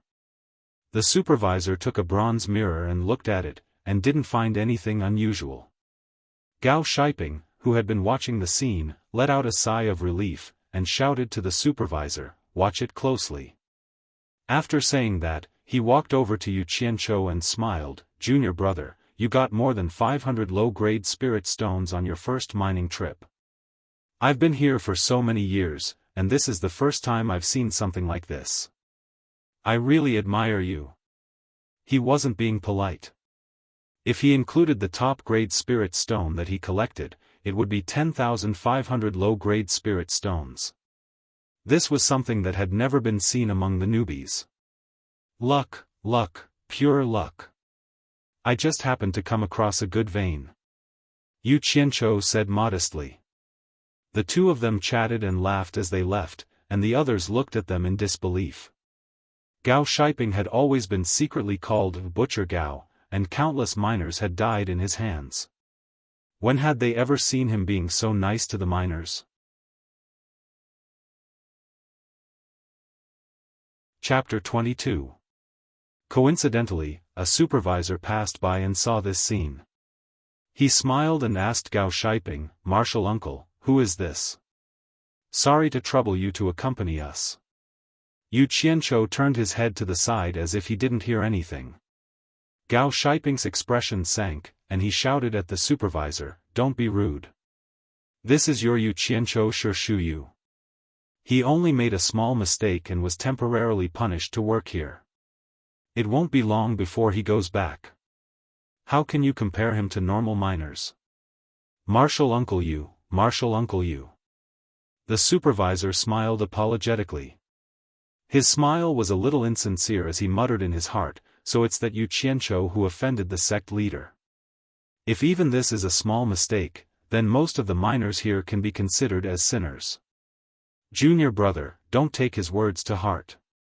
Come, let's have a drink at my place." Gao Shiping invited. Yu Qianzhou cupped his hands and smiled, "Then I'll do as you say." The two of them laughed and walked towards the supervisor's residence with their arms around each other's shoulders. They immediately attracted the attention of many people, especially some of the miners, whose eyes were filled with envy. The days of the supervisor were very comfortable. With a command, good wine and dishes were quickly placed on the table in the refreshing wooden house. The two of them were in a good mood and frequently raised their cups, drinking happily. Of course, there was a reason why the miners could rest for 1 day every 3 days. It was because the labor intensity of mining was too high and most of the miners' cultivation was below the foundation establishment stage. If they didn't rest, they would probably die from exhaustion before long. This type of work wasn't something a normal person could do. If it was a normal person, they probably wouldn't be able to dig more than a few pieces in a day. Naturally, resting was one of the ways to ensure the amount of mining. Before they left the table, Yu Qianzhou burped and said, "Speaking of which, it's quite a coincidence. Before I entered the sect, I was quite knowledgeable in the way of mining. If senior brother Gao trusts me, on the last day of every 3 days, please continue to guard the cave for me." How could Gao Shiping not understand the meaning behind this? His eyes immediately lit up. The two of them laughed heartily and confided in each other. In the end, Gao Shiping insisted on sending him off, and Yu Qianzhou found it hard to refuse his kindness. In the end, Gao Shiping sent Yu Qianzhou directly to his cave. Butcher Gao's arrival scared the other 3 people in the cave so much that they quickly got up. The two of them exhaled the smell of alcohol and called each other affectionately. It was really enviable for others. Looking at his junior brother's living environment, Gao Shiping frowned. He patted his chest and promised, "Junior brother, please bear with it for now. Tomorrow, I'll find a clean place to stay. Leave this matter to me." After Butcher Gao came, the way the 3 of them looked at Yu Qianzhou changed greatly. They became much more reserved, and they no longer dared to touch his buttocks. Yu Qianzhou understood what was going on. He looked at the 3 of them and noticed a bloody wound on Shi Xiaotian's back. Clearly, he was whipped by the Wolf Fang whip. He couldn't help but ask, "Shi Xiaotian, what happened to your back?" Hearing him called, Shi Xiaotian quickly got up and replied to his martial uncle. After seeing the relationship between Yu Qianzhou and the Lord Warden, he didn't dare to act like he did before. It turned out that Shi Xiaotian was still short of 100 low-grade spirit stones for this mission. According to the rules, he had to be whipped by the Wolf Fang whip. This injury was a punishment. Seeing him speak, Yu Qianzhou asked a few more questions. Shi Xiaotian answered them one by one. Speaking of which, Shi Xiaotian was quite unlucky. His family was originally a noble in the Wuxia Empire. Because of his good innate talent, he was fancied by a certain core formation stage cultivator in Onquangsung, who wanted to take him as a disciple. In the Wuxia Empire, cultivation was a blessing that could only be encountered by chance. Naturally, his family happily agreed to take him as a disciple. Therefore, Shi Xiaotian went to Onquangsung. With his good innate talent, he reached the 4th level of the qi refining stage in the first year. However, in the second year, his master was killed by someone at the foot of the mountain. The worst thing was that he and the grandson of an elder fell in love with a female disciple at the same time. They were youngsters. It was inevitable that they would fight for a woman's affection. In the end, they angered an elder and were kicked here. When Yu Qianzhou heard that his master was also dead, he couldn't help but look at him a few more times. When he talked about fighting for a woman, he couldn't help but laugh. When he looked at Shi Xiaotian again, he felt a sense of sympathy. Therefore, he wanted to help him.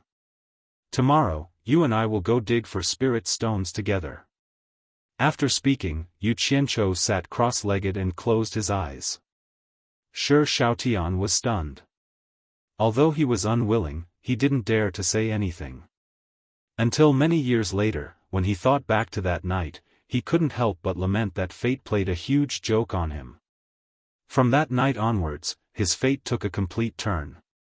The next day, Yu Qianzhou, who was sitting cross-legged and meditating, fell asleep at some point. In his dream, he was intimate with a certain someone who was bathing in the forbidden area. He probably heard the story of Shi Xiaotian's jealousy, and dreamed of it at night. Otherwise, how could the fairy sister he hadn't dreamed of for a long time appear again? When he woke up with a yawn, the sun was already high in the sky. Wiping away the saliva at the corner of his mouth, Shi Xiaotian's dirty face couldn't hide the anxiety in front of him. Looking at the other 2 people in the cave, Yu Qianzhou smiled in satisfaction. He would never mistreat those who listened to him. "Martial uncle, you're awake. It's almost noon. Let's hurry." In fact, Shi Xiaotian had wanted to leave long ago. If it wasn't for the relationship between Yu Qianzhou and Gao Tufu, he wouldn't have seen him now. Looking at the 2 sets of mining tools in front of him, Yu Qianzhou grunted and walked out empty-handed. Shi Xiaotian picked up the 2 baskets and followed. Although Yu Qianzhou didn't say anything, he nodded in his heart. If Shi Xiaotian didn't even know how to look at things, then he wouldn't be worth his help. The area around the spirit stone mine had long since become empty. Apart from some guards, only a few people could be seen at the entrance of the mine. "Junior brother, you really made me wait." Gao Shiping, who was at the entrance, laughed when he saw the 2 people walking over. Yu Qianzhou also waved his hand, walked over, and said with a smile, "I don't dare to trouble senior brother. It's just that I drank too much yesterday, and I'm a little tired, so I overslept." "This is?" Gao Shiping looked at Shi Xiaotian, who was behind him, and asked in confusion. Yu Qianzhou sighed, "There's strength in numbers. I've specially found someone to help me. I believe we'll be more confident in completing the task." "Ha! I believe in junior brother's ability, and you definitely won't disappoint me." Perhaps only Yu Qianzhou could understand the deeper meaning behind Gao Shiping's words. Gao Shiping then took out something wrapped in a banana leaf and said, "Junior brother, you'll probably be in there for another 3 days. This is some food. Junior brother, bring it in to eat." Smelling the aroma of meat, Yu Qianzhou accepted it with thanks. The other supervisors' eyes almost popped out of their sockets. Since when did Butcher Gao become so meticulous? Some even suspected that the 2 of them had homosexual fetishes. The other supervisors also addressed them as Martial Uncle Yu affectionately. After inspecting the 2 late miners, they let them into the cave.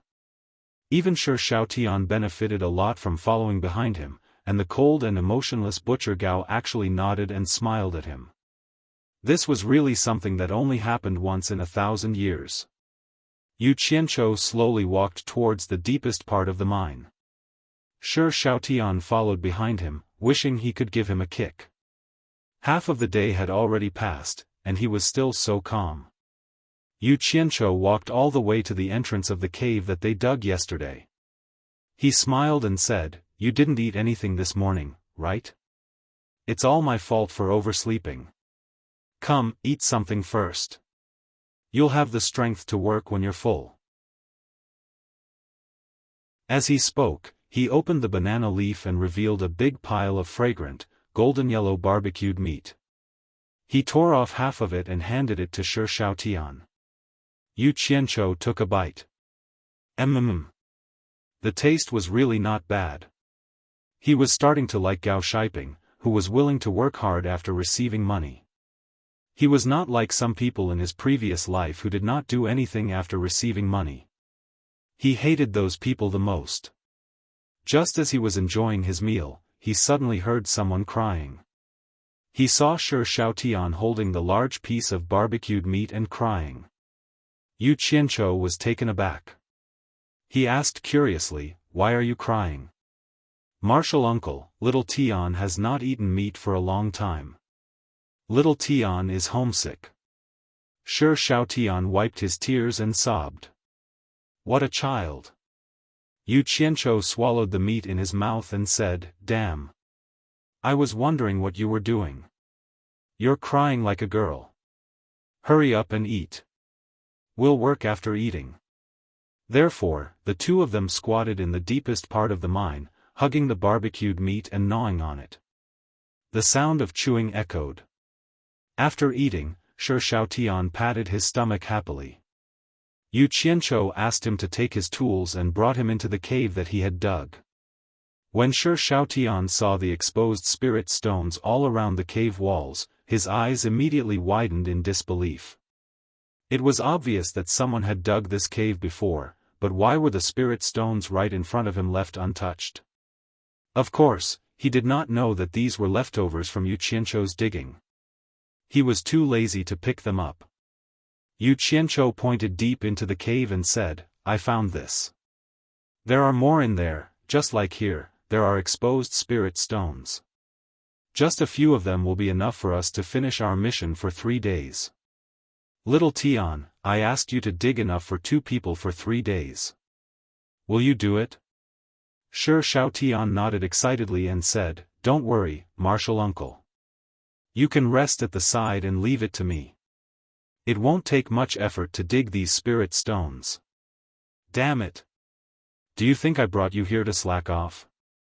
Yu Qianzhou was in a bad mood after being misunderstood.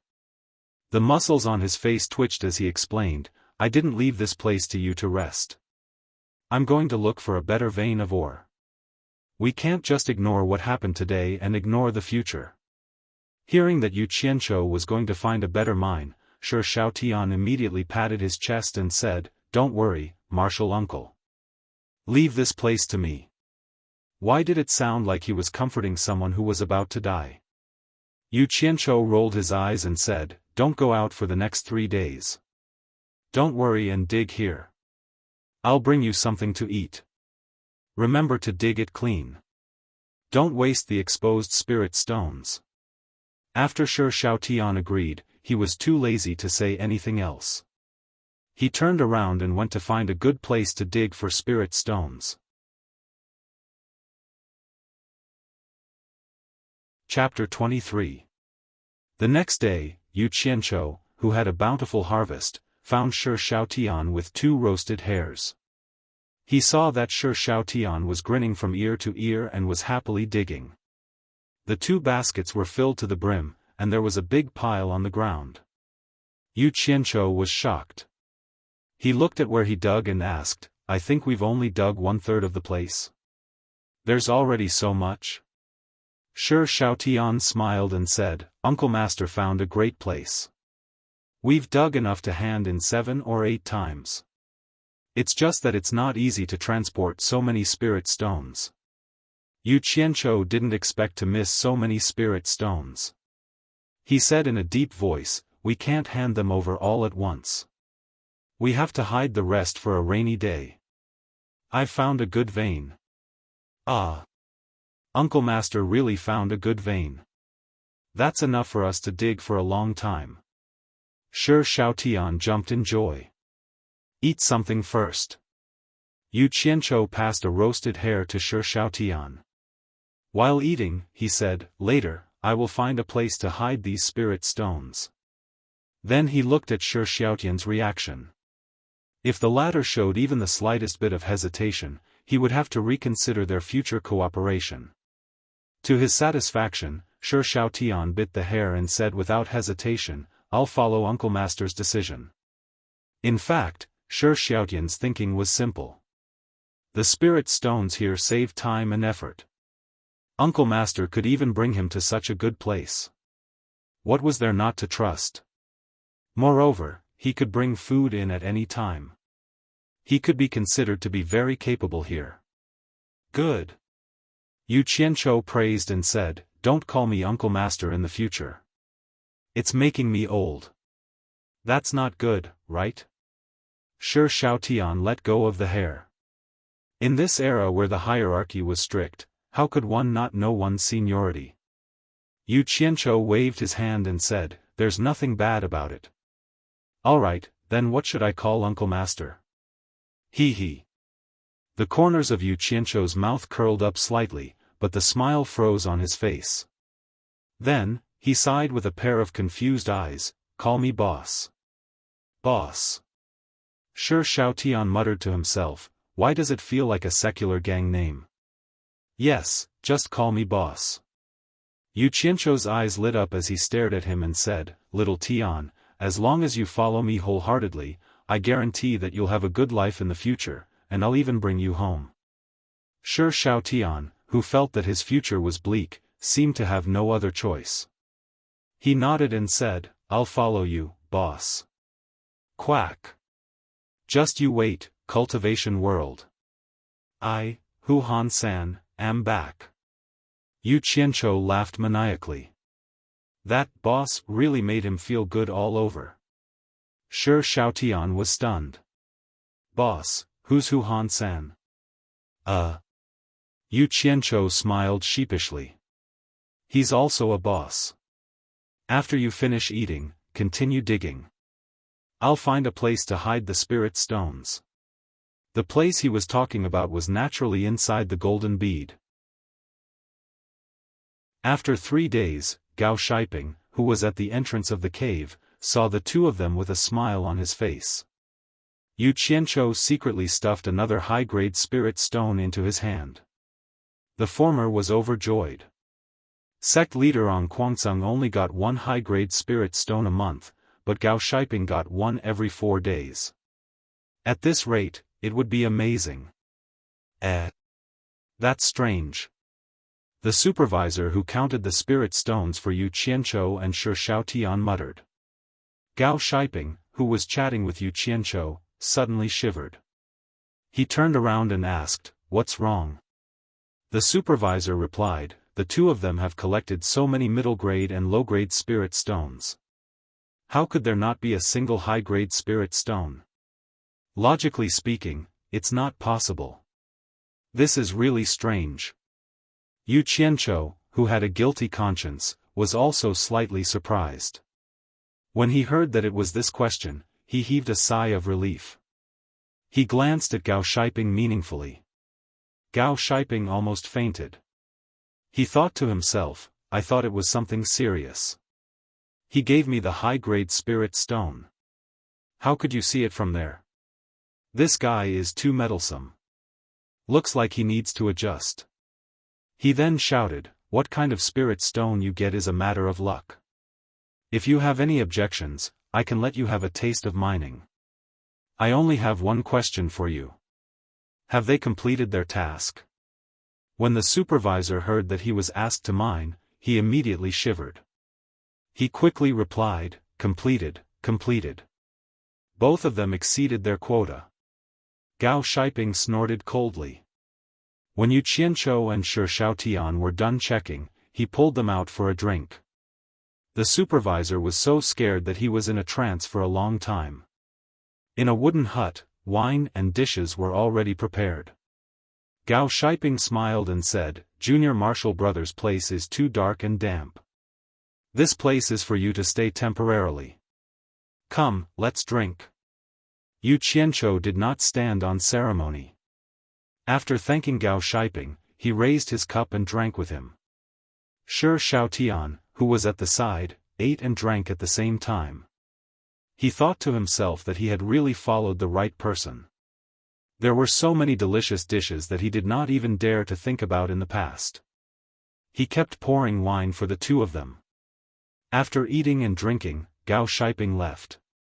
Yu Qianzhou asked Shi Xiaotian to stay with him. He did not let him return to that lousy cave. Shi Xiaotian was so touched that his eyes were brimming with tears. Yu Qianzhou only said one thing. Work hard with me. Good days are still ahead. After saying that, he changed into a set of clean clothes that Gao Shiping left behind. He moved out a chair and picked some wildflowers. He lay outside and basked in the sun. Smelling the fragrance of the flowers, he soon fell asleep with the smell of alcohol in his mouth. Wu Baoru woke up, but he was still ill. It should be known that it was not easy for cultivators to fall sick. The higher one's cultivation, the less likely it was for them to fall sick. However, he was so angry that he fell sick. His senior and junior brothers naturally knew the ins and outs of what happened that day. They did not know whether to laugh or cry and scolded Yu Qianzhou for being a scoundrel. At this moment, another accident happened. It turned out that Wu Baoru, who was still ill, could not be angry. The moment he got out of bed, he heard many disciples discussing his despicable and shameless behavior. They were all talking about how he bullied Yu Qianzhou. The rumors spread like wildfire. Wu Baoru was so angry that he vomited blood on the spot and fainted again. When he woke up, he shouted that he wanted to kill Yu Qianzhou. However, no one would let him do that because Lu Chongqing had already made arrangements. What kind of place was the Spirit Stone Mine? As the sect master of Anquangceng, how could Lu Chongqing not know that the reason he sent Yu Qianzhou there was to make him suffer a little? When he could not stand it anymore, he would naturally be able to get the secret easily.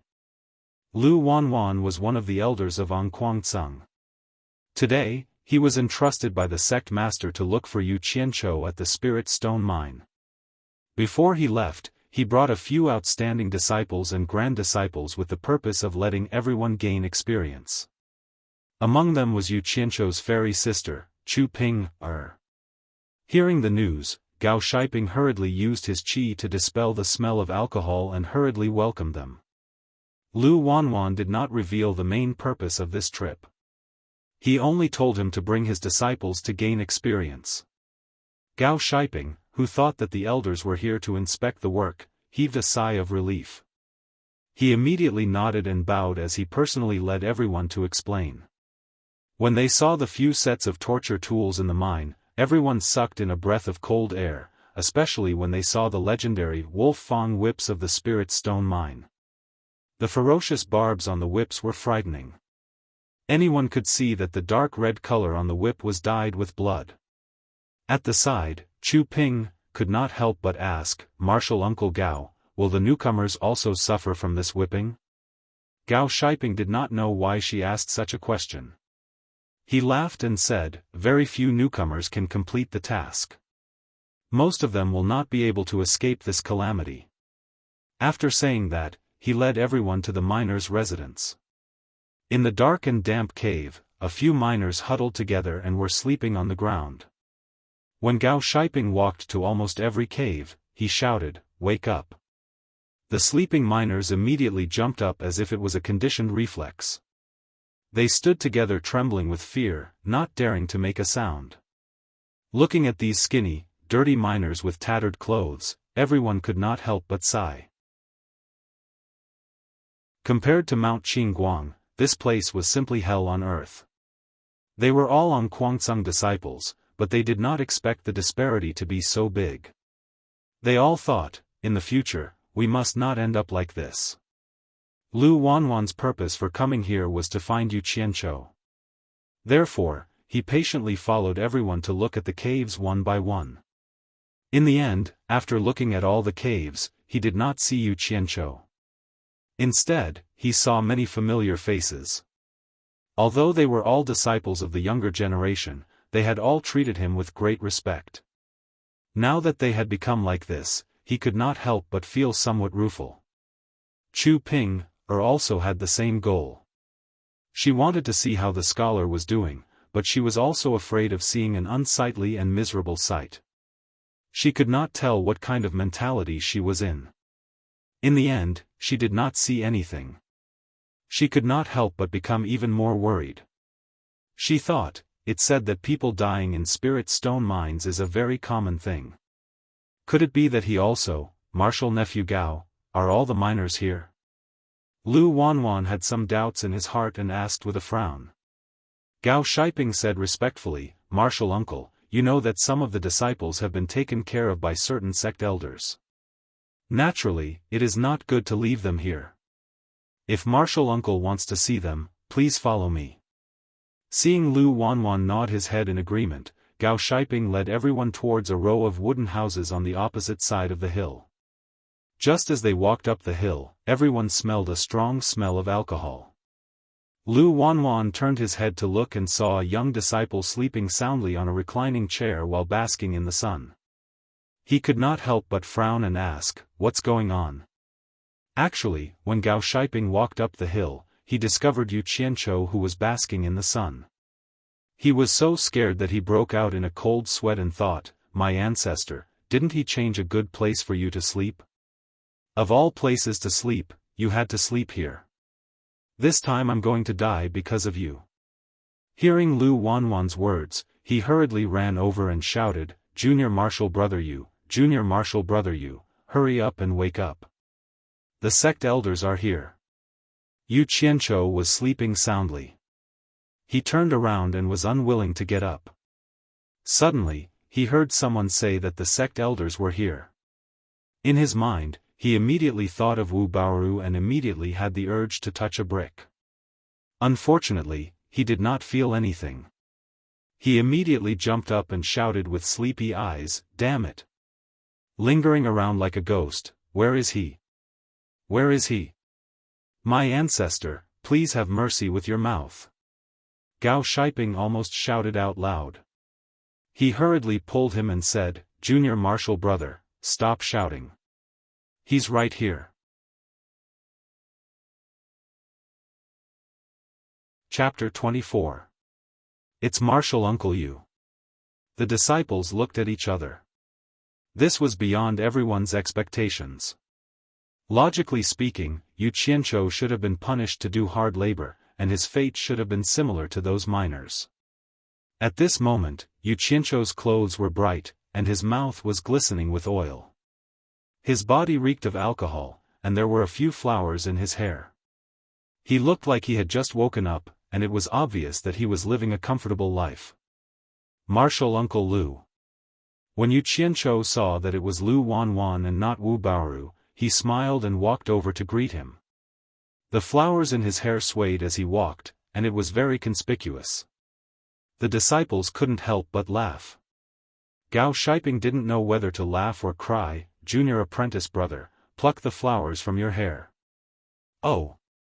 Yu Qianzhou touched his head and realized that the flower he had placed on his head before he fell asleep was still on his head. He smiled awkwardly and threw it away. He then walked in front of Lu Wanwan and said with a sullen face, Marshal Uncle Lu, please help me ask. When can I go back? This is really not a place for people to stay. I really can't stand it anymore. Lu Wanwan snorted, can't stand it? I don't think I've seen anyone sleeping in broad daylight on Mount Qingguang. As he said this, he coldly stared at Gao Shiping and asked, doesn't he need to do hard labor? Didn't the law enforcement disciples tell you when they sent him here? This disciple doesn't dare. Gao Shiping cursed all 18 generations of Yu Qianzhou's ancestors in his heart, and hurriedly replied, Junior apprentice brother Yu works the same as all the miners. Every day, he exceeds his quota. If Marshal Uncle doesn't believe it, you can check the accounts of the other supervising disciples. Lu Wanwan naturally didn't believe it. He had been in Ongquangsung for so many years, and naturally knew a thing or two about the situation of the Spirit Stone mine. He had never heard of anyone who could exceed their quota every day. After calling the disciple in charge of the mining accounts, Lu Wanwan was speechless after seeing the accounts. At this moment, Shi Xiaotian, who was sleeping, heard the commotion and ran out. When he saw everyone, he immediately stood there, not daring to move. Yu Qianzhou didn't care so much. He noticed Chu Ping'er and couldn't help but think of her fair skin when she took off her clothes that day. His eyes couldn't help but glance at her curvaceous body a few times. At this moment, he was the center of attention, and Chu Ping was naturally looking at him as well. Seeing that he was unscrupulously looking at places he shouldn't be looking at, her face flushed red, and she angrily said in her heart, "This person is obviously a peerless talent, but why does he always pretend to be a lowly person to hide his true colors? Does he think I don't know?" Ever since she found out that those two songs were made by Yu Qianzhou, she had always thought that he was deliberately putting on an unrestrained front. Pfft! A mischievous and pretty female disciple beside Chu Ping'er suddenly burst into laughter. It immediately attracted everyone's attention. Yu Qianzhou praised in his heart. Although she was not as good-looking as the fairy sister, she was still a beautiful girl. Not bad. Not bad. Lu Wanwan frowned and lightly shouted, "Xiar." However, the pretty female disciple didn't seem to be afraid of him at all. She pouted and said, "Grandpa. I just saw Shiji Chu Ping'er blushing under Shi Shuyu's gaze, so I couldn't help but laugh." This person turned out to be Lu Wanwan's biological granddaughter, Lu Xiar. Look at what she said.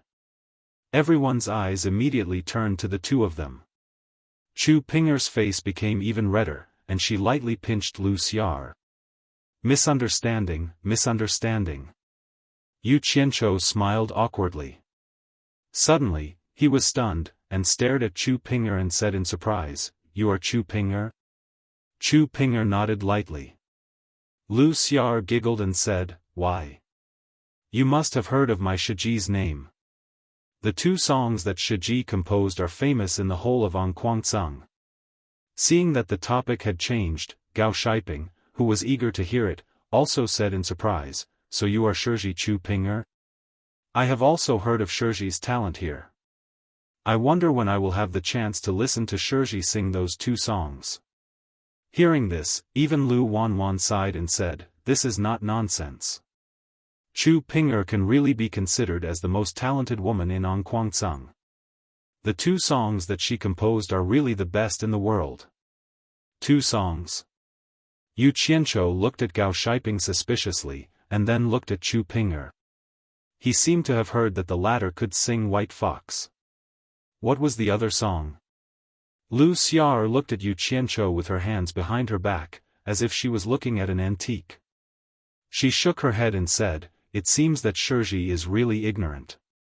Haven't you heard of our Ongquangsung's 1,000 years of unrequited love? This song is now circulating in the whole cultivation world." 1,000 years of unrequited love? Yu Qianzhou murmured, then shook his head, indicating that he had never heard of it. Chu Ping'er's face was so red that she wanted to find a hole to hide in. She kept pulling Lu Xiar to prevent her from speaking, but the latter said arrogantly, "Hey! Shiji, if you have never heard of this, then have you heard of a Mandarin duck and butterfly dream?" "What did you say?" Yu Qianzhou suddenly let out a strange cry. "Mandarin duck and butterfly dream, have you never heard of it?" Lu Xiar pouted and repeated it again. She was almost despising Yu Qianzhou to the ends of the earth. Now, Yu Qianzhou was 100% sure that his song had been plagiarized. The strange thing was, when did the song "Mandarin Ducks and Butterflies in a Dream" spread out? Even if he said that he had sung it, no one would believe him even if he was beaten to death. Forget it. Yu Qianzhou looked at Chu Ping'er with a sad look. She probably didn't know that it was him. He shook his head and said with a bitter smile, "It seems that I am really ignorant." "Humph. It is true. Wuxia rolled her eyes and added. Damn. Vomiting blood. Yu Qianzhou looked at the sky speechlessly. Everyone, listen to me. Chu Ping'er shouted and stood out with a red face. I have said many times that these two songs were not written by me, but you all didn't believe me. Actually, this song was written by Shiji Yu. What? It was him? It can't be, right? Say it again. Everyone at the scene was stunned, wondering if they had heard wrongly. Everyone looked at Yu Qianzhou, whose mouth was covered in grease after eating the meat. How could he write such a song with his appearance? Not to mention them, even Yu Qianzhou couldn't believe it himself. What he couldn't believe was how Chu Ping'er knew that he was the one who wrote it. Senior Chu, you said that those two songs were written by Shiji Yu? Did I hear wrongly? Lu Xiao's eyes widened, then she stared at Yu Qianzhou and said, Tell me, is it true? Everyone stared at him as if they wanted to eat him alive. Yu Qianzhou suddenly felt that something was wrong. He decided that he would not admit it even if he was beaten to death. He hurriedly waved his hand and said, How is that possible? Shiji Chu, please don't joke around. I don't even know how to sing, how could I have written a song? Everyone felt that what he said made sense. They looked at Chu Ping'er, wondering why she said that. Sigh. Shiji has always been low-key. He hid his cultivation level and his talent.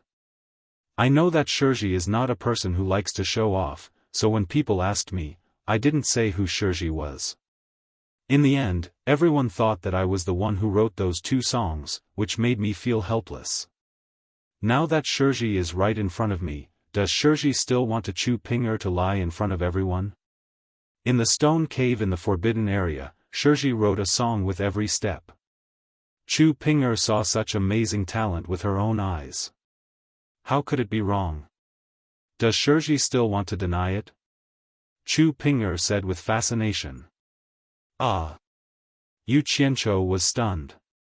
You heard the song I sang in the stone cave in the forbidden area? How is that possible? When I taught it to the white fox, she was alone. Speaking up to this point, he suddenly realized that he had let the cat out of the bag. Ah! Everyone screamed and looked at Yu Qianzhou in disbelief. If he still couldn't tell who was lying, he would really be an idiot. Chu Ping'er smiled sweetly and said, Shiji, please don't blame me for eavesdropping. I heard it unintentionally, but Shiji's heavenly voice made Ping'er unable to move an inch. That's why I silently memorized it and sang it. I didn't expect other Shiji and Shimi to hear it and sing it. Please forgive me, Shiji. So that's how it is. No wonder. Yu Qianzhou murmured. Suddenly, he said, but I didn't have 1,000 years of unrequited love. I'm a fox that has cultivated for 1,000 years. Shiji, don't you remember? I heard it from the woman in the stone pavilion. I don't know what name Shiji came up with. Just the name, Dream of Mandarin Ducks and Butterflies, is so fascinating. Only Shiji could come up with such a name. Ping'er wouldn't dare to give Shiji's heavenly voice a title. The so-called 1,000 years of unrequited love was just something my Shiji and Shimi came up with. Now, I would like to ask Shiji to tell me the name of the song. Ping'er will be very grateful. Chu Ping'er bowed politely. Yu Qianzhou's heart thumped wildly when he saw that gesture. He couldn't help but think of the day when he took off all his clothes. He thought to himself that since he had been discovered, he might as well pretend to be a gentleman in front of a beauty. Thus, he placed his hands behind his back and turned to look at the horizon. He sighed and said slowly with a hoarse voice, Forget it. Forget it. I didn't expect to be discovered.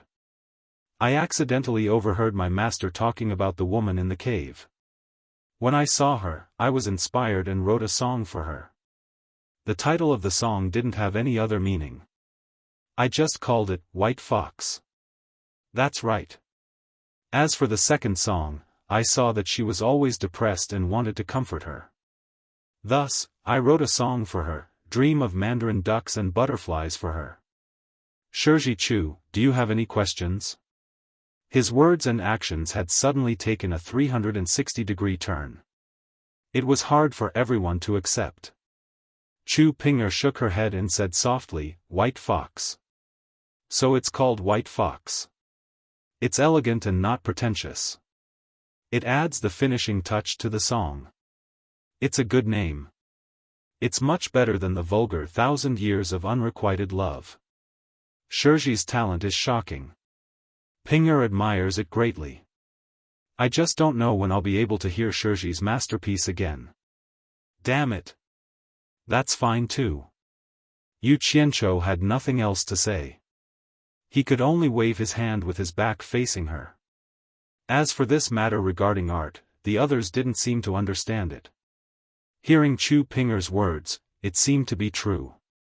When they looked at Yu Qianzhou again, it was as if they were looking at a high mountain, although they could only see his back. Everyone was stunned. Oh my! Boss is amazing. Shi Shaotian looked at his boss with admiration. Gao Shiping did the same. Even Lu Wanwan took a long time to regain his composure. He said, could it be that the woman you were talking about in the forbidden cave is the white fox spirit imprisoned in the pavilion? Chu Ping nodded. Apart from the three of them, no one else knew what the white fox was. Lu Xiao immediately pestered Chu Ping'er to ask what was going on. Chu Ping'er slowly told her a sad and touching love story. The female disciples heard it and burst into tears. When Lu Wanxian saw his granddaughter sobbing, he immediately came to his senses and recalled the mission he had come here for. His face immediately sank, and he shouted coldly, Yu Qianzhou, come with me. I have something to ask you. Chapter 25. What he wanted to ask was naturally related to the secret. The two of them stood far away. No one knew what they were talking about. They only saw Lu Wanwan pointing at Yu Qianzhou and scolding him, who was scared like a chicken. When the two of them came back one after another, Lu Wanwan's face was not good. Obviously, he was angry. And Yu Qianzhou was dejected, as if he had been greatly wronged. It made people wonder what the former had done to the latter. In fact, it was nothing. Lu Wanwan made it clear and directly asked him for the secret. Yu Qianzhou denied it and insisted that there was no secret. He only said that his master often gave him some elixirs in the past and he really didn't know the secret. He made up his mind. Since they said there was a secret, he would blame everything on his dead master. You want to know? You can ask my master. After learning the truth from Wu Baoru, Lu Wanwan had already regarded Yu Qianzhou as a scoundrel. Naturally, he didn't believe what he said. After asking for a long time, he still didn't get the reason. Lu Wanwan was so angry that he shouted.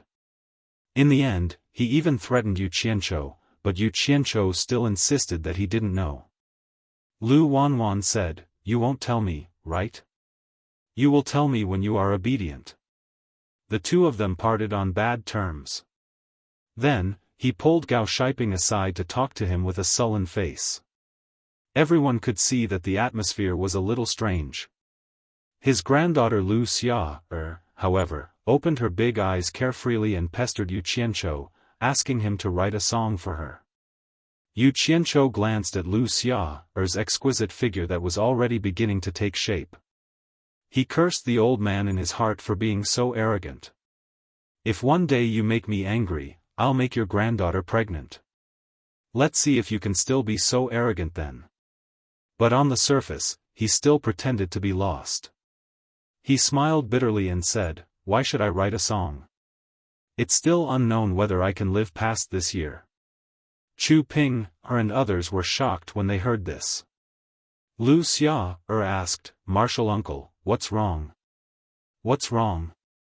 Yu Qianzhou forced a smile and said in a desolate tone, It's a pity that my teacher died early, and there's no one to protect him. Now that I've offended Elder Wu, I'm afraid that even the sect's elders will want to kill me. Today, your grandfather came here on behalf of the sect leader to make me plead guilty and submit to the law." They looked at each other and thought to themselves, "No wonder Elder Lu brought us here today. I thought he really wanted to broaden our horizons." "Nonsense, my grandpa is not that kind of person." Lu Xia defended her grandpa. Sigh. Whether it was nonsense or truth, it didn't matter. "Does it mean anything to me? What's in it for me to lie to you?" Yu Qianchou's expression was bleak and bitter. Everyone was speechless. Suddenly, Yu Qianchou's eyes lit up and he said emotionally, "If I, Yu Qianchou, am really guilty, as a man, I will take responsibility for what I've done. Your grandpa doesn't need to say anything, and I will kill myself here to apologize to the world. But I'm innocent, so how am I supposed to plead guilty? Although my master is dead, if you want me to compromise, I absolutely can't do it. I'd rather die standing than live kneeling." His words were firm and resolute, and his imposing manner was even more awe-inspiring. Everyone who heard him felt deep veneration. Even Lu Xia believed his words and lowered her head sadly. Lu Wanwan and Gao Shiping came back. The former glanced at Yu Qianchou and sneered, while the latter shook his head helplessly. Yu Qianchou looked at Gao Shiping and said with a faint smile, "Senior Martial Brother Gao, you don't have to feel embarrassed. I guess Martial Uncle wants you to help me? It doesn't matter, just do as he says." Gao Shiping was taken aback. He looked at Lu Wanwan with an embarrassed look on his face. Lu Wanwan snorted and said, "You refuse a toast only to drink a forfeit." Combined with the scene in front of them, everyone believed that Yu Qianchou was telling the truth. It seemed that Elder Lu was really going to punish Martial Uncle Yu. Someone became anxious. Lu Xia immediately stomped her feet and shouted at Lu Wanwan, "Grandpa, how could you do such a thing?" Lu Wanwan glared at her and shouted, "This is an adult's matter. Why are you interrupting? Let's go back." Lu Xia did not comply and made a fuss. In the end, she was dragged away by her grandpa. The group of disciples also turned into flowing lights and followed her. "Old thing, how dare you threaten me? Today, I'll give you some extra food so that you can go back and enjoy the show, so that you won't come here for nothing," Yu Qianchou murmured as he looked at the people flying away. Although he said it softly, he did not mean to avoid the two people beside him. Sure, Xiaotian was not an idiot. Combining what his big brother had said before and listening to what his big brother had said, his eyes that were originally solemn and stirring were instantly filled with shock. Although Gao Shiping did not know what had happened, he could tell that Yu Qianchou was scolding Lu Wanwan. He could not help but admire Yu Qianchou's courage. He even dared to scold an elder of the sect. Thinking about it, he felt satisfied. Since Yu Qianchou dared to scold him in front of him, it was obvious that he did not treat him as an outsider. "Senior Brother Gao, tell me, how does Grand Elder Lu want you to torture me?" Yu Qianchou sneered. Gao Shiping shook his head and smiled bitterly. "Junior brother, it seems that you have really offended the sect leader. Elder Lu actually came here to pass on the sect leader's decree. He did not say anything else. He only told me that from today onwards, junior brother, your mining volume will be doubled." Sigh. "You know, I can protect junior brother in other things, but the mining volume of spirit stones will be supervised by the disciples of several branches. I dare not be biased. I am afraid that junior brother will not be able to complete the task. As for the punishment, I will also." Yu Qianchou waved his hand and interrupted him. "Senior brother, you don't need to say any more. I know. Senior brother, just do what you have to do. You want to stump me with such a small matter? How childish." Gao Shiping secretly felt that it was a pity. In this way, he was afraid that his share of income would be gone. Those were upper-grade spirit stones. Yu Qianchou seemed to see through Gao Shiping's thoughts. He smiled and said, "Don't worry, senior brother. 1 or 2 spirit stones is not a problem for me. You and I will continue as usual. However, there is one thing that I have to trouble senior brother with." His words had already made some things clear. Gao Shiping understood that Yu Qianzhou was clearly telling him that he would not be lacking in upper-grade spirit stones. His eyes immediately lit up. He patted his chest and said, "If junior brother has no problem, I naturally have no problem. Just tell me what you need." Yu Qianzhou smiled. He was very fond of people who did things straightforwardly after receiving money. These kinds of people were not afraid of you reaching out, but afraid that you would not accept. He said in a low voice, "I hope senior brother can prepare more food and wine for us to bring into the cave. After all, if the mining volume increases, it will be a big problem if we don't have enough to eat." I was wondering what it was. "Junior brother, don't worry. I will take care of this," Gao Shiping promised. Yu Qianzhou then said to Xiaotian, "Go and rest now. Once you are full of energy, you will start work tomorrow." Gao Shiping also said, "You are sure Xiaotian, right? Follow junior brother well. When the time comes, I will treat you well." What a joke. Helping Yu Qianzhou well was the same as helping him well. Of course, he would say that. Sure, Xiaotian nodded and went back to his room without saying another word. Actually, he was not worried at all. Not to mention doubling the size of the place boss found, even if it was 3 or 4 times bigger, he would still dig it out. After the 3 of them left, Yu Qianzhou lazily lay back on the chair and continued to bask in the sun. He was thinking about a problem now. The conflict between him and Ong Guangcang had reached this point. It seemed like it was impossible for him to stay here for a long time. However, it was even more impossible for him to tell anyone about his secret. In this cultivation world where the strong preyed on the weak, that was his trump card to save his life. He would not tell anyone about it. The current solution was that as long as he could stay in the spirit stone mine for 1 more day, he would do his best to fish for as many spirit stones as he could. When he had enough spirit stones, he would leave. If this place did not keep him, there would be another place for him. What was there to be afraid of? The next day, after entering the spirit stone mine, Xiaotian noticed that boss's face was much more serious.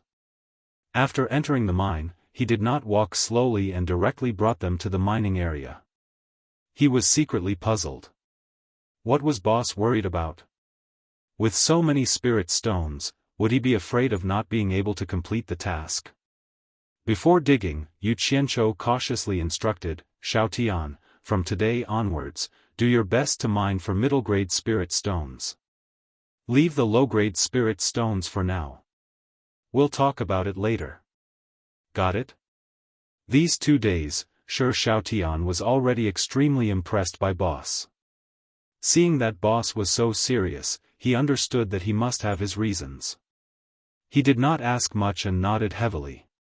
Yu Qianzhou looked at him appreciatively and nodded. The 2 of them immediately split up and started the mining in full swing. Within 3 days, Yu Qianzhou returned to the Golden Pearl. Seeing the tall pile of spirit stones in the forest, he did not seem too satisfied. He knew that money was not enough when it was needed. Since he had embarked on the path of cultivation, he must do his best to lay a good foundation for the future. Originally, this elegant place was filled with spirit stones. White Fox was a little unhappy. Seeing that Yu Qianzhou rarely showed up, she wanted to say a few words to him. However, when she saw the rare seriousness on his face, she knew that something must have happened. Just as she was about to ask a few questions, that hateful guy disappeared again. As he wished, Gao Shiping obtained another high-grade spirit stone. Yu Qianzhou had also completed their quest. Seeing that, Gao Shiping was filled with admiration. Yu Qianzhou gave them good food and wine. Halfway through the wine, Gao Shiping stopped drinking and asked them to continue. Yu Qianchou asked curiously, Senior Marshal Brother Gao, you haven't drunk to your heart's content. Why don't you drink? The sect sent people to transport the spirit stones.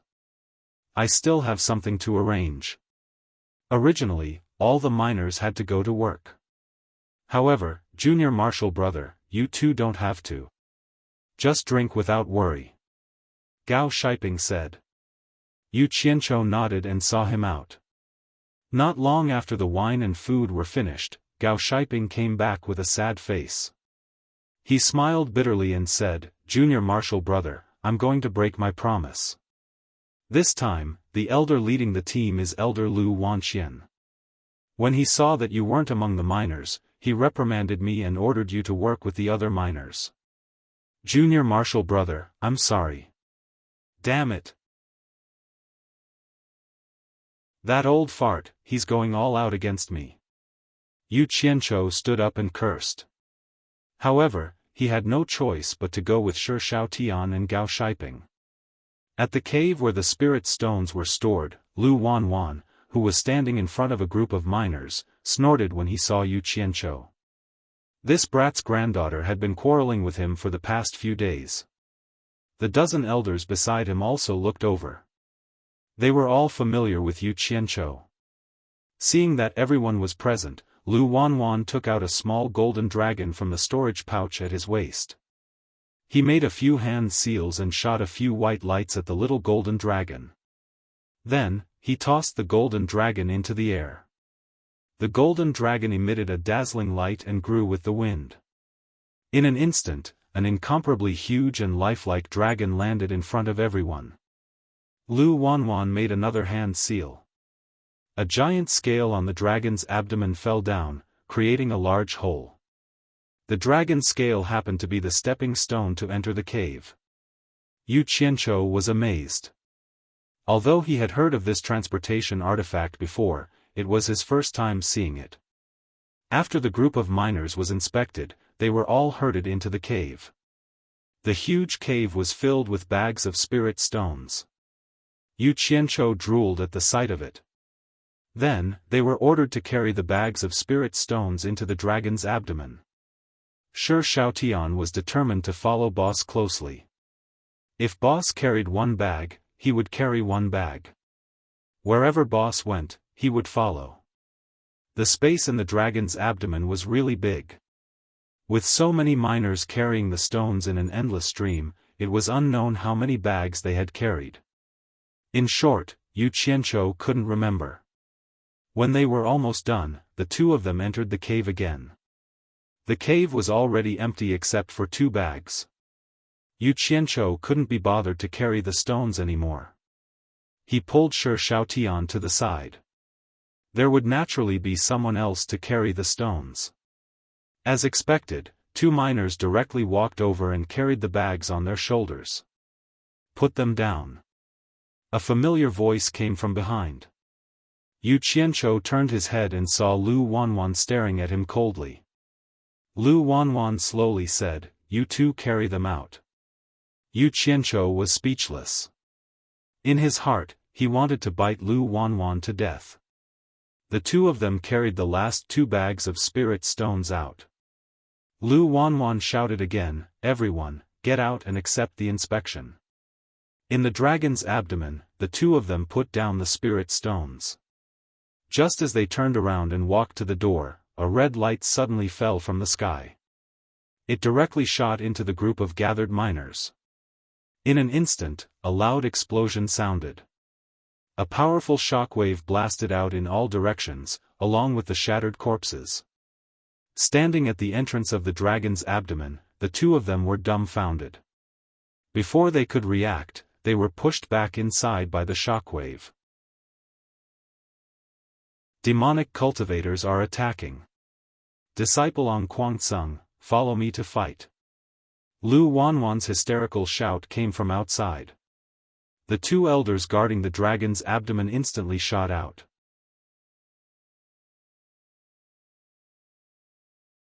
Chapter 26. Just as Yu Qianchou and Shi Shaotian were about to get up, they heard a loud crash above their heads. The dragon's body shook non-stop. When they looked up, they saw several large dents on the top. The sounds of fighting outside seemed to be getting more and more intense. The dragon's body was affected, and the ear-piercing sound of metal shook their ears until they felt dizzy. They really couldn't take it anymore. The two of them staggered toward the door, almost unable to stand steadily. Holding on to the door, Yu Qianzhou shook his dizzy head and looked out. He was immediately dumbfounded. Figures were flying everywhere in the sky and on the ground. Colorful rays of light whistled and attacked in all directions. Explosions were everywhere, and the crazy shouts were like thunder. While they were in a daze, a dazzling blood-red beam suddenly shot towards them. "Oh my God!" Yu Qianzhou let out a strange cry. Just as he retracted his head, a loud sound rang out. The door immediately caved in. The scene before them shook violently, and the strong airflow shook them back again. Yu Qianzhou, who fell into the cabin, slapped his buzzing ears with both hands. Before he could recover, another series of violent collisions hit the dragon's body. He was almost stunned. He really couldn't take it anymore. He quickly tore 2 pieces of cloth from his clothes and stuffed them into his ears. When Shi Xiaotian saw this, he also followed suit. With the cloth blocking his ears, the effect was much better. Feeling the violent tremors under his feet, Yu Qianzhou slowly stood up. Shi Xiaotian gestured to him if he wanted to go out. "Damn it! Going out now is not courting death." Yu Qianzhou looked outside the cabin and quickly waved his hand, indicating that he didn't want to go out. The madness outside did not seem to be weakening. Instead, it seemed to be getting more and more intense. Oh my God! Is this the battle between cultivators? This was the first time he saw such a scene. He was shocked and filled with emotions. This is 2F** King crazy. So this is the path I'm walking on. Yu Qianzhou couldn't help but feel his blood boil. He clenched his fists tightly and waved them around. Awesome! Cultivators, don't run. I'm here to join in the fun. Of course, when he said that he wanted to join in the fun, he didn't mean that he was going to die now. He was probably referring to one day in the future. Shi Xiaotian couldn't hear what his boss was saying, but he could tell that his boss was very excited. Due to the violent shaking of the dragon's body, the stacks of spirit stones in the warehouse finally toppled over. Yu Qianzhou's eyes lit up. With so many spirit stones, why would I need to dig? Anyway, I don't plan to stay in Ongquangsung for long. In short, if not now, then when? Baby, I'm coming. Yu Qianzhou waved his hands and touched the spirit stones. Bags of spirit stones disappeared without a trace as his hands touched them. Shi Xiaotian suspected that his eyes were playing tricks on him. After confirming that he was not mistaken, he was so shocked that his mouth could not close, and his mind went blank. When the last bag of spirit stones disappeared, the wealth that Ongquangsung had accumulated in this spirit stone mine for more than half a year had been swept clean. Yu Qianzhou looked inside the warehouse, and after confirming that there was nothing missing, he patted his stomach in satisfaction. His gaze fell on the dumbfounded Shi Xiaotian, and he chuckled.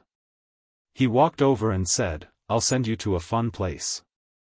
After saying that, he didn't care if Shi Xiaotian heard him or if he was willing. He grabbed his hand and threw him into the golden bead. The one who found it the most unbelievable was probably the white fox. She finally knew how crazy Yu Qianzhou was. When the first bag fell from the sky, the white fox looked at it leisurely. But for the rest of the meal, the bags did not stop. They fell crazily until they piled up into a small mountain. She could no longer be indifferent. In a flash, she appeared in the bamboo pavilion, out of the forest, and stood in front of the huge pile of falling objects. She frowned slightly, wondering what Yu Qianzhou was doing. Her slender, jade-like fingers drew a white ray, and the cloth bag tore open with a hiss. The spirit stones scattered all over the ground. The white fox was slightly stunned, and her slender fingers drew a few more white rays. Hiss, hiss, hiss. More than 10 cloth bags were cut open, and the spirit stones rolled down. Her alluring red lips opened slightly, and she was stunned. Could it be that this mountain of cloth bags were filled with spirit stones? Oh my God! Where did all these come from? While she was still in shock, someone suddenly shouted in the sky.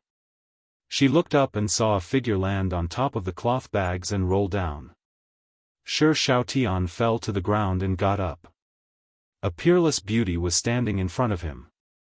Both of them asked in surprise, Yu Qianzhou originally wanted to hide in the golden bead, but there was a serious problem in front of him. When he entered and exited the golden bead, he would return to the same place he entered from. If he entered from the warehouse, what if the transportation artifact shrank back to its original size when he came out? What would happen then? Would it become a concentrated essence? This was a risk he could not take. He shuddered at the thought of it. Yu Qianzhou hid at the entrance of the warehouse, waiting for an opportunity to slip out and escape. The commotion outside was getting quieter and quieter. Occasionally, one or two angry shouts and sounds of fighting could be heard. At this moment, Yu Qianzhou pounced outside. Just as he was about to land on the ground and escape, he felt something tighten around his neck. A large hand was strangling him. The force was so strong that it almost killed him, but it was enough to make his brain short of oxygen for a short period of time, and his eyes rolled back. Yu Qianzhou's limbs flailed, and the person who was holding his neck seemed to sense his difficulty in breathing.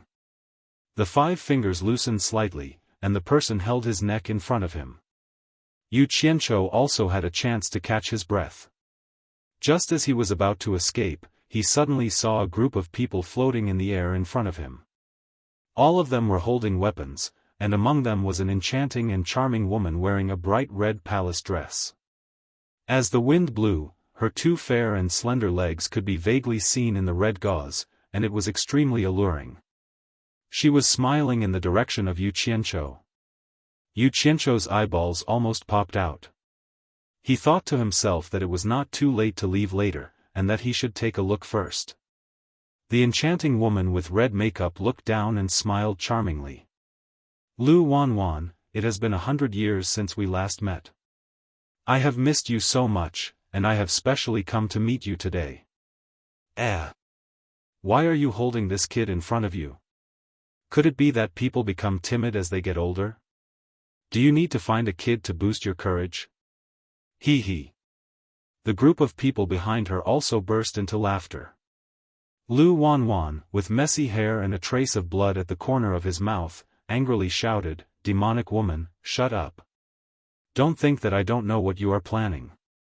You know that I, An Kuangceng, am transporting spirit stones today, so you came here to steal them. The devil path evildoers are extremely shameless, and only dare to do some sneaky things. If you have the ability, come to my Qingguang mountain." Damn it! It's really this old bastard. With such a loud voice, he sprayed spittle all over my face.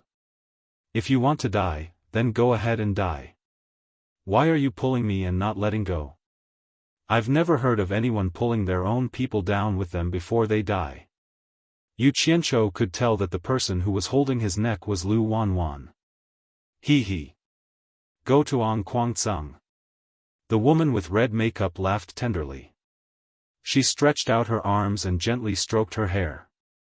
Although An Kuangceng is getting weaker with each generation, those old monsters hiding in the back mountain still have some ability. I am just a weak woman, so how would I dare to take risks? Therefore, I can only bully a big man like you here. This doesn't seem to be too much. It's a pity that the spirit stones that An Kuangceng has accumulated for more than half a year are going to belong to me. Sigh. Lu Wanwan, seeing that you are acquainted with me, as long as you kneel down and beg for mercy, I can consider letting you live. The people behind her burst into laughter again.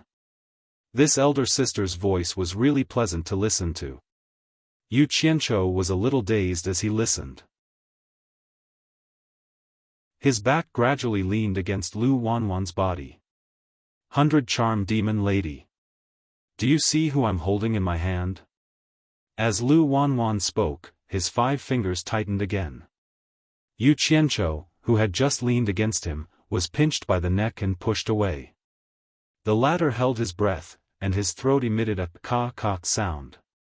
Fortunately, his 5 fingers loosened after that. The people floating in the air were stunned when they heard this. The 100 Charm Demon Lady carefully sized up Yu Qianzhou. She didn't see anything special about him, nor did she feel that she had seen him before.